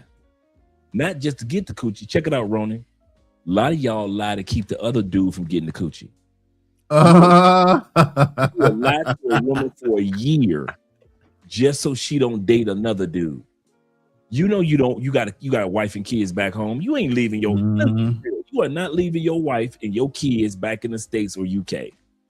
You are not leaving them. You are not leaving your woman in Canada. So let's be real. But you will lie to that woman in the Philippines or in Mexico just so she don't get with the next dude for at least a year, at least 2 years. So she put her life And some of them will become Western Union poppies to do it too. Absolutely correct. They'll send that I'm money. gonna pay to keep you off the books. Yep. Even though they're gonna take your money and knowing, like old girl said, they're gonna go and check you. They're gonna look at your Facebook if they know your Facebook. They're gonna look at something because one of y'all during Pillow Talk gave up your real name and some way of talking to you. And a lot of y'all nowadays talk through IG or WhatsApp or whatever. So you're gonna eventually give up who you are. You don't think she's gonna see certain things that you've been lying to her about? But she ain't gonna say nothing. She's just gonna keep on taking that money. Yep. That's what's going to happen. That's exactly what's going to happen. Shout out to, once again, the International Quiet Storm in the building. Let me bring this back just a tad bit, what she was talking about. Produces better results. Mutual friends, community events, being a regular somewhere. The organic route is slower, and yes, it requires you to actually leave your condo, but the quality of what comes out of it is in a completely different league. If you're going to use apps and they're not useless, just imperfect, use them as a tool among several, not as your whole strategy. Keep your expectations calibrated, and if a profile seems too convenient, too available, and too interested too fast, it probably is. Just be careful around dating apps, and I'm not trying to say they're useless because my fiance and I met on a dating app, and I'm not going to say what yet. Alright, now here's the practical part. Be honest about what you want. Filipinas will ask you directly, what are you looking for here? They will also figure it out through observation, whether you answer or not. Vagueness reads as someone who wants flexibility without accountability. Clarity, even if your answer is complicated, reads as respect. Next, stay somewhere long enough to matter. 2 weeks is a vacation. Nobody here is going to invest emotionally in someone who leaves next Tuesday. If you want to be taken seriously, be somewhere long enough to be a known face. At the gym, at the coffee shop, in the neighborhood. Community is everything in Filipino culture, and being even a small part of one changes how people see you. Next, learn a few words. You don't need to become fluent. But kumusta, salamat, maayo, if you're in the Visayas, even a small effort signals that you're here because you actually like where you are, not just what you can get out of it. And people notice this more than you think. They're so happy when they hear a foreigner speak some random local language, random local words. Yeah. Next, make her comfortable, not impressed. This is the most useful shift I can give to you. Stop. Let's bring that one back. That was a bar right there. Mm-hmm. Let's bring that one back. Stop trying to impress and start trying to be safe to talk, because you actually like where you are, not just what you can get out of it. And people notice this more than you think. They're so happy when they hear a foreigner speak some random local language, random local words. Yeah. Next, make her comfortable, not impressed. Okay. Guys, when you open up your wallets so much, you are in the impressed category. You are not in the category of making women feel comfortable.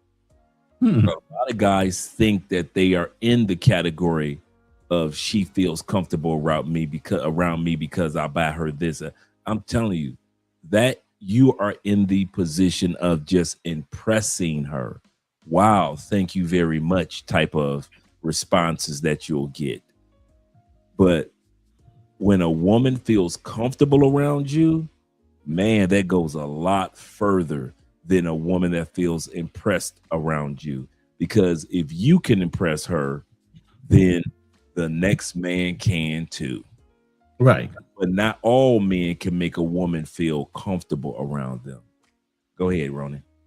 No, you're absolutely right. I mean, when a woman can feel free to talk to you and feel comfortable to where she relaxes and not have to stay on guard because she's not used to the environment and other things. I mean,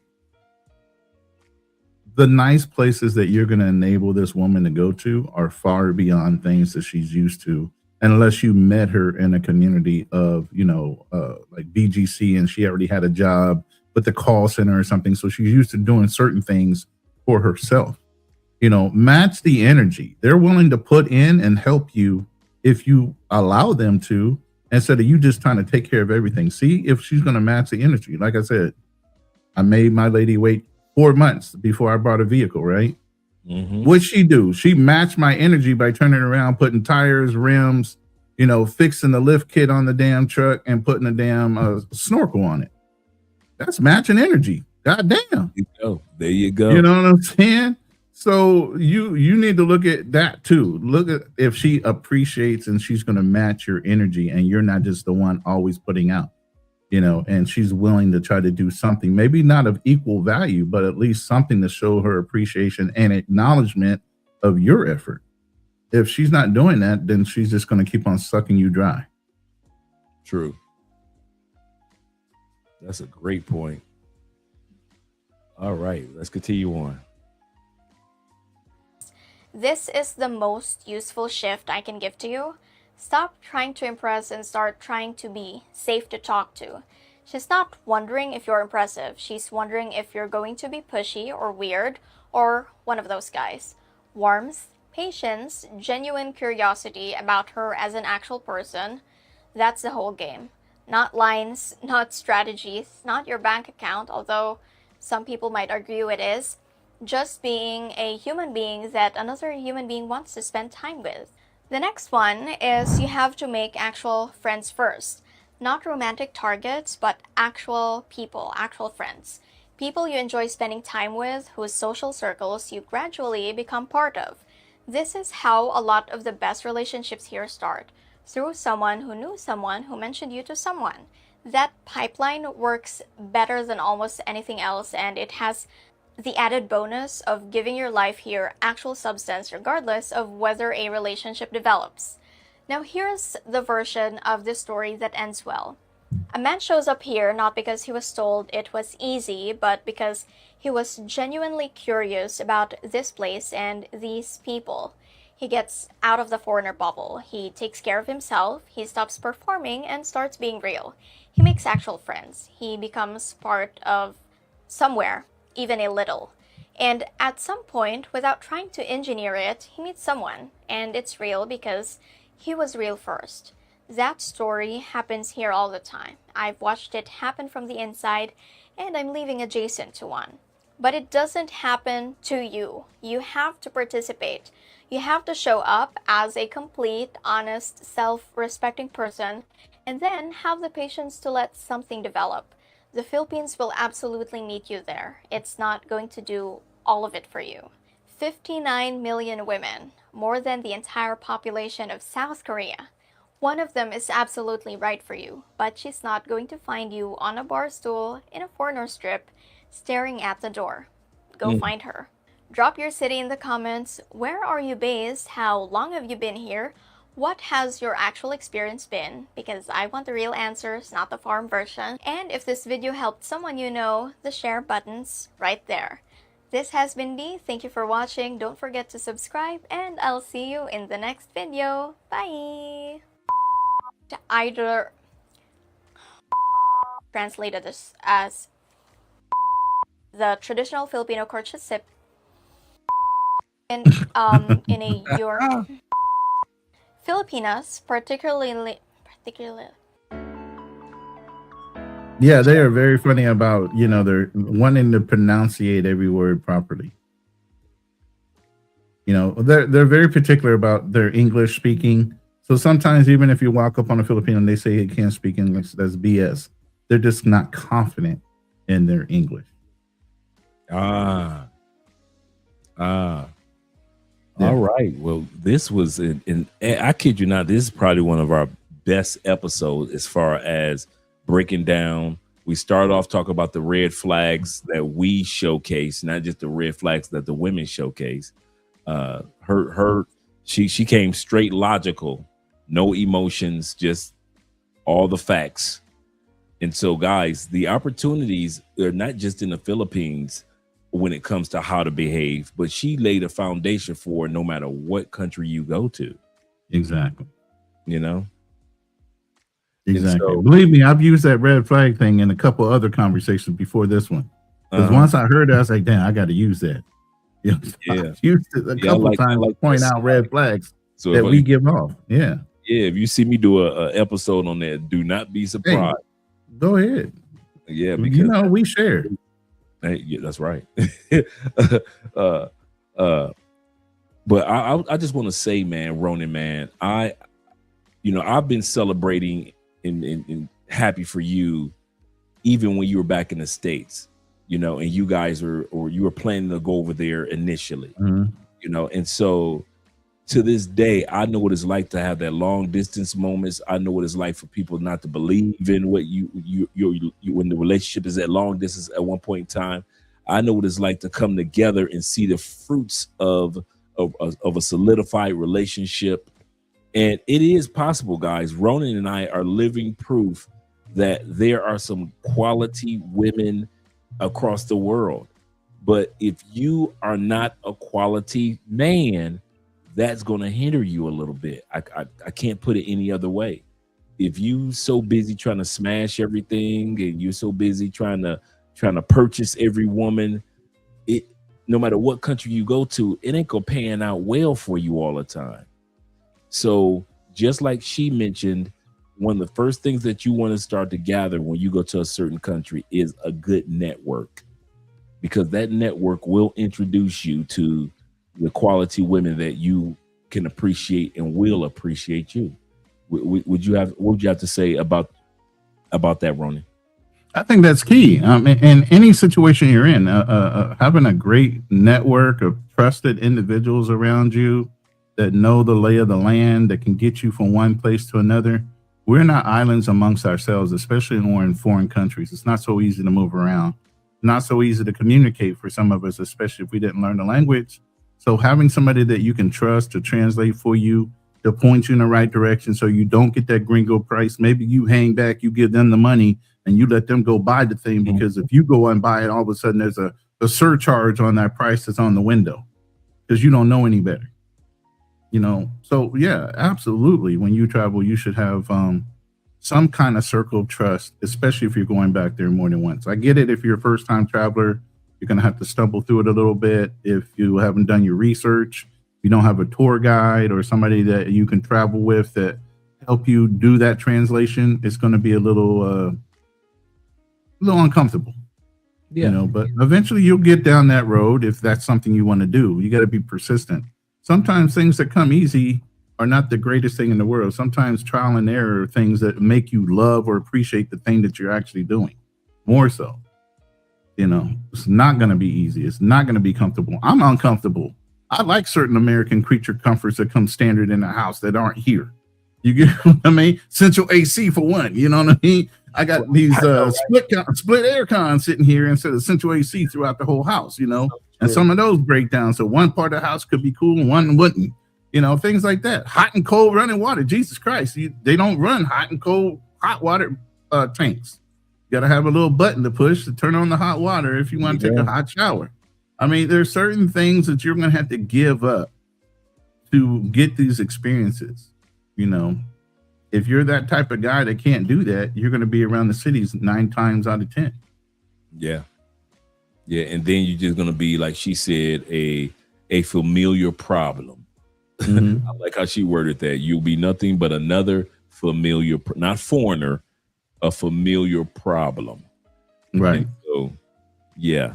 But let's end this particular live stream. Do you have anything in particular that you like to share other than what you just mentioned? I have, we're going back into our old project days. So me and Fearless, we've done this thing where we used to do Thursday night therapy sessions. Okay. And we stopped that because we lost our therapist. But when you have a new therapist, and our old therapist, she was a female. So sometimes she was shy towards the female perspective, more so than really talking to the men that needed the therapy. Because she was in defense mode. Matter of fact, she went so far as to calling both me and Fearless Neanderthals.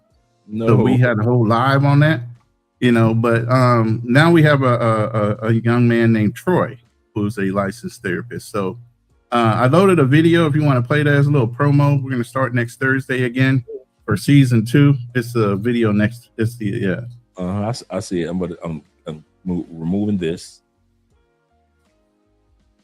And here we go.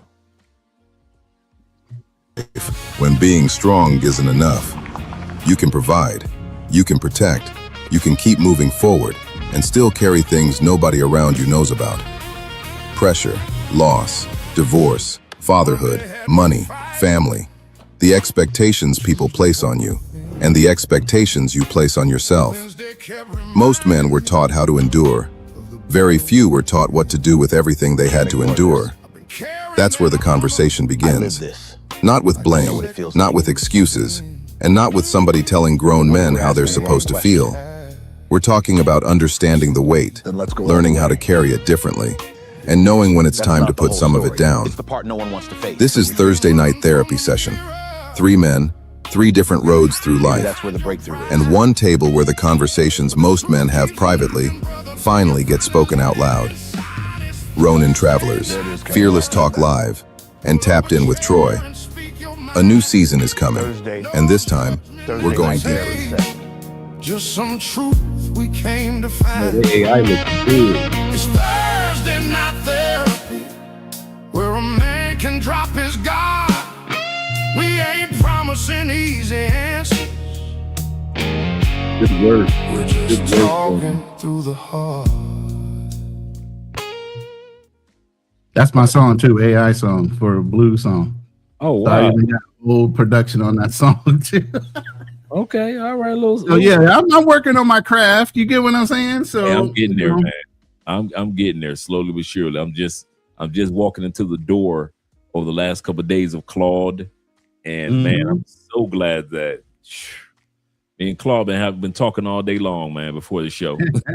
Yeah, you be having all kind of personal conversations. Like when I first started this, I started teaching it about myself and everything else, and I came out with a master prompt even in Chat GPT, so it was easier for me to translate that into giving it to Claude to pick up the pace on learning. But you have to teach the AI everything about you. You have to really want to give it, like, it knows my 16 personality code. It knows everything about me, my masculinity archetype. It knows everything. So it knows the tonality, how I want my scripts to be written. It knows everything about me.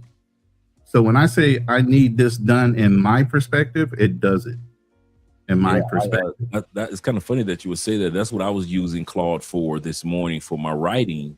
And I probably spent these first 3 hours dropping transcripts from the show, so it'll know how I speak. The books that I've written, I've dropped chapters, and so I had, and it was like, do you want to go this direction, or do you want me to take the profanity out, or do you want me to keep the cussing in? I leave mine in. I know you're more Christian. I leave mine in. I have to come off rough a little bit, but you know, I can't stop myself. And the other thing I had to tell it, like, to get accustomed to my writing style, to be accustomed to my speaking style, is I didn't realize how much broken English I use, how much I say cuz and I say ain't. I thought I was an earned man, and come to think of it, I'm an ain't man, and so I'm going to be working on. So just working with Claude, it makes me feel like, okay, I got to work. I need to work on this, work on that. Not as much profanity all the time, so forth and so forth. But I love the fact that those 3 hours, that once it developed my writing style, it's locked in, and you don't have to do it again. And then once you take that effort, and I tested it with the writing. I had it write a chapter for me, and I tested it against what do I use, the Grammarly. And Grammarly has a section where it tests to see what percentage of this sounds AI. And right now, Claude is down to 8%. So over 92% of it sounds like Andre is writing it. You know what helps? If once you get your personality programmed to it, like it knows I'm Creole, it knows the background of my education, it knows everything that detailed about me. So it literally uses my inferences, you know, and sometimes I come across really rough on some of my lives. I know you dived into some of them where you come in the room and I'm really getting in somebody's ass. But sometimes I come off rough and I feel bad. So I'll have ChatGPT or I'll have Claude go back through, please reanalyze everything I've ever done. Did this go against what my morality is, my ethics? Did I call something out that I shouldn't have called? Am I being a hypocrite? And it goes back and verifies everything. And every once in a while in my posts, I'll put out a score sheet on how consistent I am with my messaging. Am I saying something I never said before? Am I staying consistent with my core values as a person and what I want on my channel? And they'll go back and give me a report card on whether I'm being honest about who I said I was or am I lying to myself and who I represent as an individual. Okay. I have it do all that for me. So once it knows you, it will hold you accountable. So if you hide something from it, then it can say, but if you tell it 100% the truth of everything you are, your history, everything, your background, your mannerisms, it will keep you honest. And you're so correct, because I tested it today. And remember I said I had it write a chapter for me. And then I said, I want write that chapter like Les Brown or Tony Robbins would. And Claude was like, okay, now here's going to be the results. Here's what you're going to see, but I'm going to do it. And then I took it and I tested the percentage, and it was like 55% AI. And Claude was basically, and I'm paraphrasing, basically was like, I told you, Andre, if you step out. I've had those lessons being told to me. You can't do that. Yeah, if you step out of that, you will automatically be picked up as that's not Andre. So yes, it'll come across as AI, because that's why you're at 55% for that chapter. Sounds like it's AI compared to when I was writing it for you, and your writing style was, and it only was 8% AI. You know why, Andre? Because you have me being somebody or writing in a style that's not you. And so, and then Claude even asked me, said, wait a minute, let's talk for a minute. Right. Claude said, what are you trying to do? I kid you not, man, I'm blown away. It said, what are you trying to do? Are you trying to pass the plagiarism and the AI generator test or exam or whatever Grammarly had for you? I was like, yes. Say, okay, what platforms are you trying to pass this for? So it named off all of the major book platforms. It was like, are you trying to pass Amazon, or is it Kindle? Is it this? Is it that? So it named off like 6 of them. And I was like, well, I'm trying to make sure I pass Amazon's. Okay, Andre, I know how to get you through Amazon. So here's what we're going to focus on. This particular chapter is going to be dedicated to writing like you, but you're going to have to stop looking at every time a chapter comes and you're at 20% or 25% and it says AI. You are doing a lot better than a lot of people that post on Amazon. So don't think because it says 20 or 25 or even 11% AI that you're not generating authentic writing. You actually are, because we're using your tones, your writing style because what I did, I dropped 2 videos from YouTube. Now, are you typing, writing, or are you verbally dictating your book? Now, ask me that. Do you want me to take what you've given me and then you verbally speak to me about what you really want to do? Do you want to we start from scratch with this chapter and you speak to me right off the gate what you want to say? Or do you want me to just continue that we work together on what you have? Because I have, like I said, I had the book already completed, which is the one that I've been talking about giving away to the guys, which is the Unshakable Man. That's completed. But I just want to go through Claude to make sure that I dot my I's, cross my T's, especially with the latest software. And Claude has been helping me out tremendously with each one of the chapters. So now I go through Claude, make sure I have that chapter on point. Then I can bring it over to Atticus and format it. And for those that don't know what Atticus is an AI software that formats your book for you. What do I mean? Formatting a book is to, okay, here's my book, Stop Making Excuses. To format a book, it means what it's going to look like on pages. So just in case you ever heard somebody say formatting, where do you want do you want it to have some of your other books in there? Do you want it to, and Atticus is on a one-time payment. Atticus is like $57, and it formats all my books, man. All my books. It breaks down let me see if I can pull my Atticus up on the screen real quick.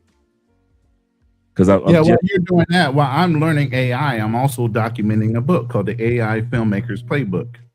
There you go. So as I'm learning my lessons through ChatGPT, the integration between learning that part to learning AI and then integration with Claude, I'm actually documenting those steps. So right here with the title, like you go back here, like I said, it's only $57 and you got the desktop. So these are how I formatted all my other books. So I'll show you right here. It'll take you to, okay, your title. So this is the title. This is the subtitles. This is the author. Right here, you put in your information. It actually has either you have a pre-made one as far as copyrights, or you can look up and have one created through AI with your copyrights in regards to your books. Right. Right here, it's all about the content. So every time you put a chapter in, you don't have to put chapters in.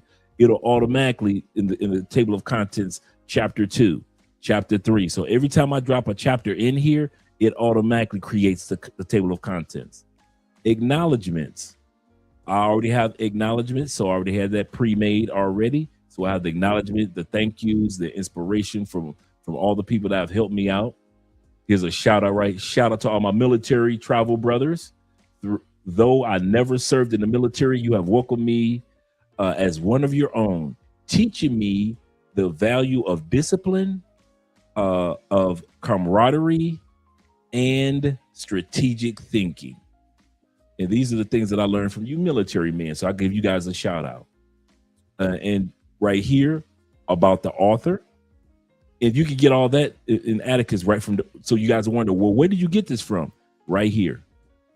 So for example, right here, the layout, and I push forward. And so you see how that forward just popped up right here, and I can move it right here. I can move it down here. I can move it back down here, or I don't want it. I can erase it. I could delete. Now, my question is there an agent or some kind of plugin for Claude to talk directly to Atticus? Actually, it is. I haven't done. When I was looking up authors in Claude, they actually do have one for Atticus. So I have not used it because I'm basically kind of new with Claude. Right. But once this is done, let me show you an example of the formatting. So it gives you several ways that you can set that book up. So all the ways that you want to set up, do you want the book to look like this? You can see it change over here.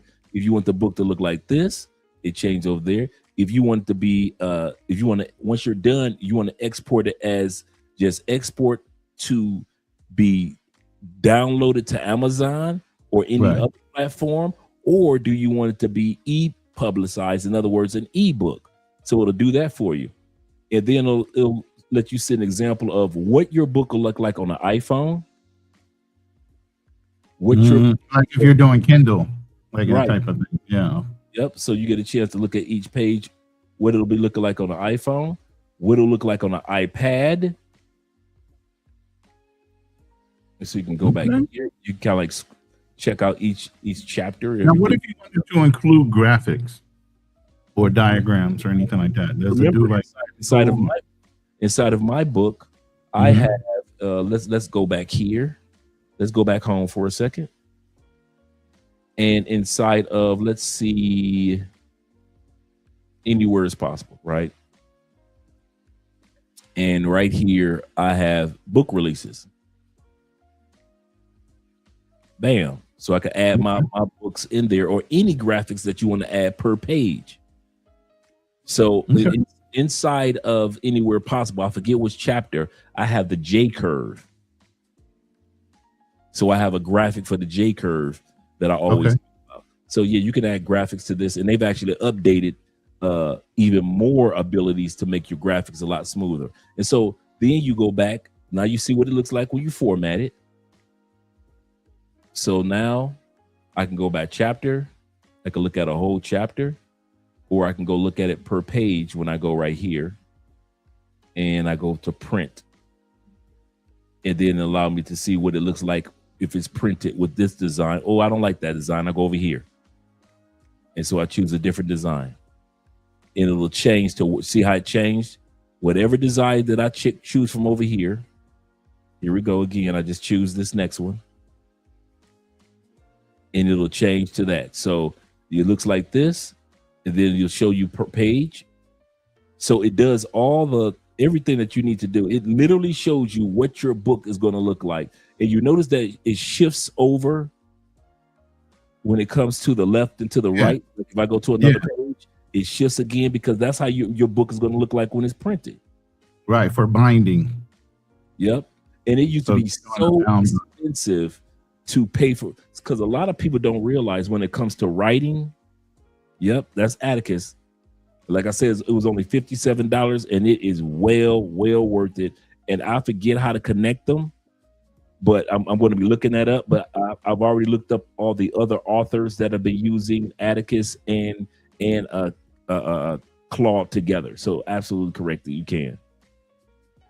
And so right here, you can go right. The two areas is writing and formatting. So you go back to your writing. And once again, every time I put in a chapter for Anywhere is Possible, it automatically generated the table of contents. So I never had to do this. None of this I did. Just as long as I put a chapter in there, or part one or part this, it like part 3 is right here. It automatically put part 3 in there when I put it down here. And so if I want to add more to it, it has pre-layouts, a copyright template for any general copyright, like I was telling you about that. Right. You want to do any chapter changes, full images, you want to do that. And so, or import chapters, all that is right here with Atticus. I kid you not, man. It is a game changer when it comes to formatting your book, because a lot of people think about books, the writing part. Nobody thinks about the formatting, what it's going to look like when Amazon prints it. That's what formatting is. Formatting is what it's going to look like if somebody downloaded your book from Kindle or Amazon, or what it's going to look like as an ebook. The writing part is great. You completed your book, your American Dream. You got to format it next. And Atticus saves you. I turned Obsidian onto this. Atticus saves you so much, because it basically does everything for you as long as you plug and play. And then I found out that Atticus also works along with Claude, but I like I said, I'm just starting Claude over the next couple of days. So you haven't linked to yet. I don't know which plugin it is, because I was looking at the plugins that go in. Like you got the Google, you got Chrome. Google. Yeah, there's so many plugins. So yes, they do have one with Atticus. Yeah, I have a Higgs field plugged in for my Claude. So I'll take the concept, the art that I might have did in ChatGPT Image 2, and I punch all that into Claude, or I'll upload the files directly in the Higgs field, and I'll tell it, go in directly through your MCP login, pull down these files, and construct this off of the storyboard. That film that you just saw was done through Claude in Higgs field. Oh, and I just gave it the storyboards. I made the images. I gave it character sheets for each one of us, just like I gave you the character sheet for that one time I did the thumbnail. Uh-huh. All I need is a picture and your bio as far as your height, your weight, and I'll have it look just like you. Now, I'm that good with it. You know what I mean? Because I have a cousin. He's a rapper. He's 6'7". He had this big dude, and he's a rapper too. And he was like 6'9". So I'm like, if I do a image of y'all standing on the stage together performing, and he had another rapper that's 5'9". So how am I going to make them all look different heights if I don't program the bio information on the character? So the AI takes the bio information off the character sheet, and when you put them all in the same scene, the height variance kicks in. It doesn't make them all the same height. But if you don't do that, it doesn't know that they're not the same height. Yeah, I get you on that one. So the bio information has to be pretty clear about height, weight, body type, even nationality. Because before it was making me look like a white boy every time I tried to do a picture of me. Wow. I had to give it that kind of bio information to kind of stop making me look white because of my skin tone.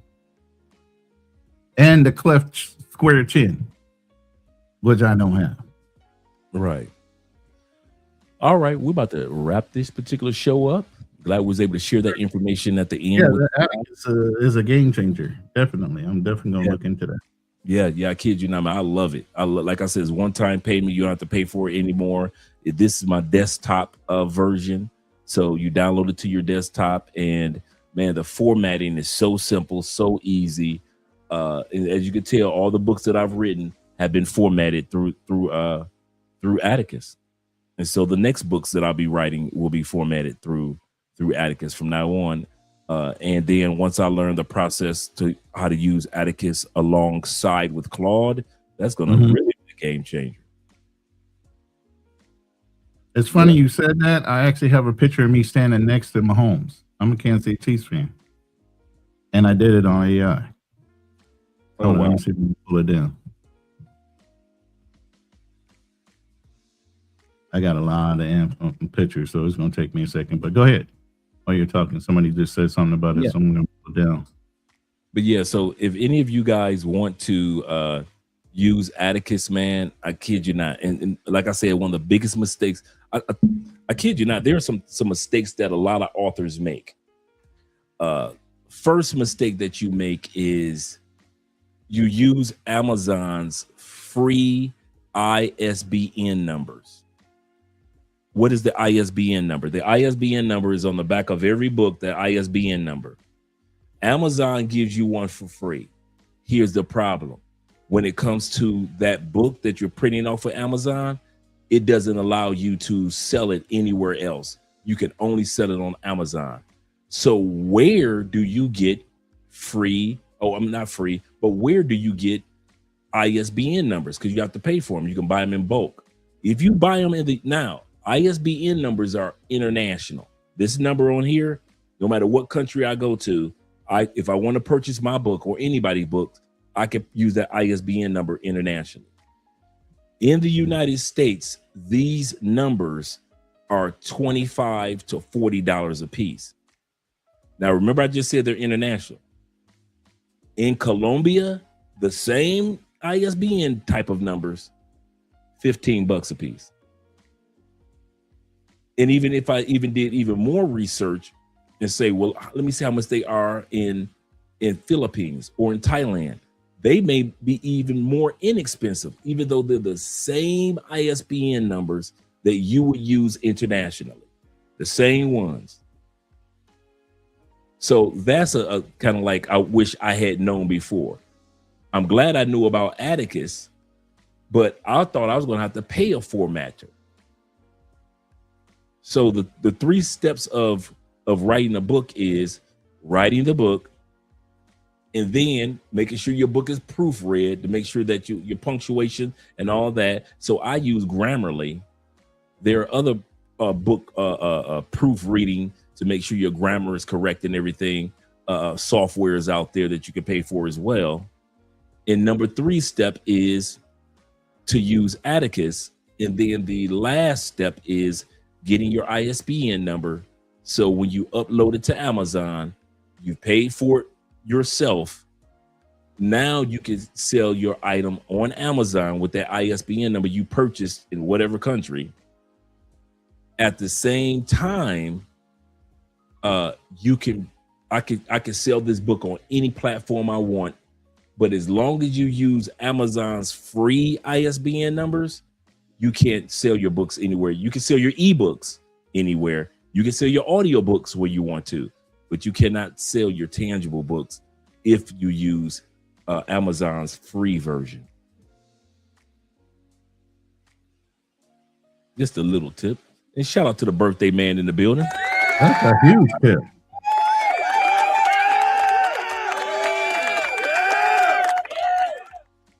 He says, salute Dre and Ronin. He said, I'm celebrating my last night in Cali. Just met your boy from Travel to Cali. Shout out to him. He said, good dude. Yes, sir. Some good dudes down here in Cali. Really good guys. Shout out and happy birthday to Uriah, man. So Uriah is down there now? I mean, did he go through that whole situation with you guys, or did he come down just after? Yep, he came a few days after. Wow. Because shout out to you, brother. Already scheduled to come down right during the festival. And so a lot of guys were like, you know what? Let me go on down anyway. Maybe I could help somebody, or maybe I could just meet up with some guys, make sure everybody's all right type of thing. Yep. He said, I'm standing next to Valentina right now. Shout out to you guys, man. Enjoying yourselves. Because it didn't destroy all of Cali. There are many places in Cali that you wouldn't even knew it was an earthquake at all. Black Nubian says that he said, I used to use Adobe InDesign. Atticus seems like plug and play. It is, bruh. And I was going to use Adobe to do my formatting for my book. And I was doing research and I came across Atticus. And I said, okay, let me check this out. And I kid you not, Atticus is a game changer. It makes formatting your book so easy. And like I mentioned before, my favorite part about Atticus is this. The fact that you can choose which format that you want your book to be in. That's the game changer for me. That was the part that really just was over the top for me, when I could sit back and choose when I can put in my chapters. And yes, you can type in this as well. So if you want to change something, you can go in here and just change it and just retype. So you can type in here as well. And a lot of people actually type their books out. The only thing about the Atticus doesn't have a way to make sure that your sentence structures are correct and your punctuation. So I create my books outside of Atticus, and not only once I have everything perfect, I just drop the chapters into Atticus, and if I just use it for a formatter instead of writing. And well, like I say, you can use this to change any, as long as you click on it, you can change it to any format that you want. And you can look at the pages, go through the pages, see how it's set up. If you don't like that, you can have it set up right over here. And it looks like this one. Or you can go right here. And this is one of my favorite ones that I use. I use this one.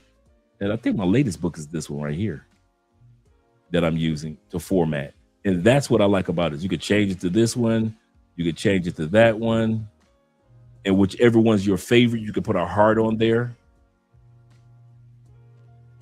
And so that's what I like about Atticus. It formats the books for you. You don't have to hire somebody to do the formatting for you. And when you download it, you could download it as a PDF to put with Amazon or any other printing platform, or you can download it right here as an e-published or ebook. So you can download it, it'll automatically be an ebook, or you can download it right here and it'll be a PDF that you can upload to Amazon or any other printing platform. And then right here, you can go back and forth between writing and formatting right up in here. And that's what makes it so easy. And of course, you can download it to software and things like that. You can install other apps, so forth. It's got so many things that it can do now, man. Yeah. I haven't used it in a couple of months, but Right. you can do. Man. You know, Dre, I'm sitting there looking for this image, but I did not realize how much AI work I have been doing. Jesus, I cannot find this image. I don't know if I did it in Gemini. I don't know if I did it in ChatGPT. It was so long ago. But yeah, I'm just looking at my old production stuff and how much the likenesses are getting more and more indistinguishable. Yeah. You know, before, like I said, the AI is learning faster and faster. So that's why these new iterations of the software are coming out so much faster. You know, Cdance 2.5 now does 30-second clips. Before, you could barely get 8 seconds to 12 seconds out of it. You're lucky to get 15. Now you're getting two clips is a minute. So now you can get closer to full production without breaking your pockets. If y'all knew how much I spent on AI, y'all know I'm definitely not making money right now. I spend at least $500 to $800 a month on AI.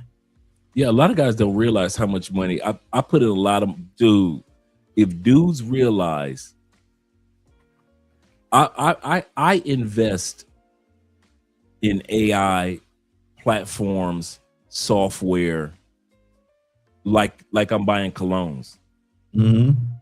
Every month I could easily say a lot of times I haven't spoiled myself outside the business for years. That's why you guys see me with colognes, because that's my one spoil. Because that's your one little thing, that you can do for yourself. Yep. Everything else goes back into the business and into the investments. Shout out to crypto. Crypto acting a fool today. Oh, is it? Oh my God. Where we at? Bitcoin was up at one point in time during the stream. It was up to 75,000 or 500. Oh, okay. Because crypto been Bitcoin been hovering around like 64, 63,000. Oh, well, it's just coming back down. I remember when it was about a year and a half ago, about 45, 56. Yeah. Then it soared as high as maybe 120 and then dropped back down. But like I said, it just depends on what your buying window is, especially with crypto. If you brought in, like, I remember when it was, I'm so embarrassed to say this because I didn't buy it in, 10K a coin. Wow. That's how early I knew about it, was 10K a coin. And I just did not want to spend 10K on some goddamn crypto back then. But if you brought in there, you're talking about, 1,000% gains and shit. Yep. Yep. That's serious. Let me get wrap this up because I got some things I need to do with this. Right, I'm gonna go ahead and drop down so you can close the show. But I appreciate you.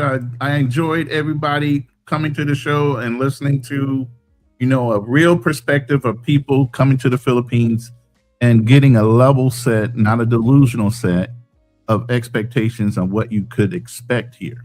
If you guys go back to Andre's show of me telling you about my budget and living here in the Philippines, if you can find good people here. The creature comforts of America are not in the province. If you want that, go to BGC, go to Makati, stay in the Manila area where there are more affluent people. You have everything from Landers, which is like a Costco, all kind of upper echelon malls. You can get whatever you want, like you can get in America, if that's what you want, the American experience in the Philippines. But if you want the cultural Filipino experience, but you still want some American comforts, you can go to different provinces and get that. But all Filipinos ain't pushovers and they all ain't mud feet. They're very intelligent people. Oh, without a doubt. Without a doubt. All right, brother. I'm right behind you when it comes to heading up out of here. Yes, sir. And I appreciate you being here. Anytime you want to come on the show, you and all the other brothers, you are welcome at any point in time. Shout out to our brother Ronin.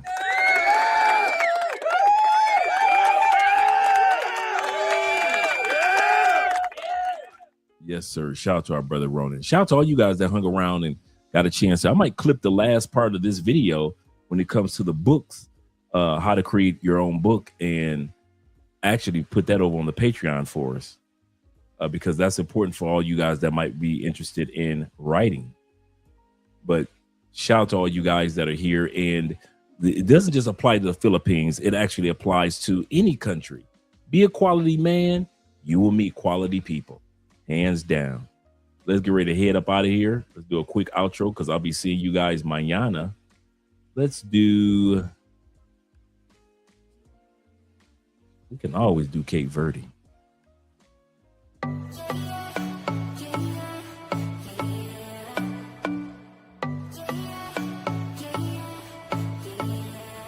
You say it's special, one of a kind, one of the better boys. I'm on your level, that's what you say, but all I hear is noise. I don't have time for trying my luck. I've been too hurt before. You're not that special, just give it up. I think I've had enough. I'm too busy loving my friends. I ain't got no love to spare for you.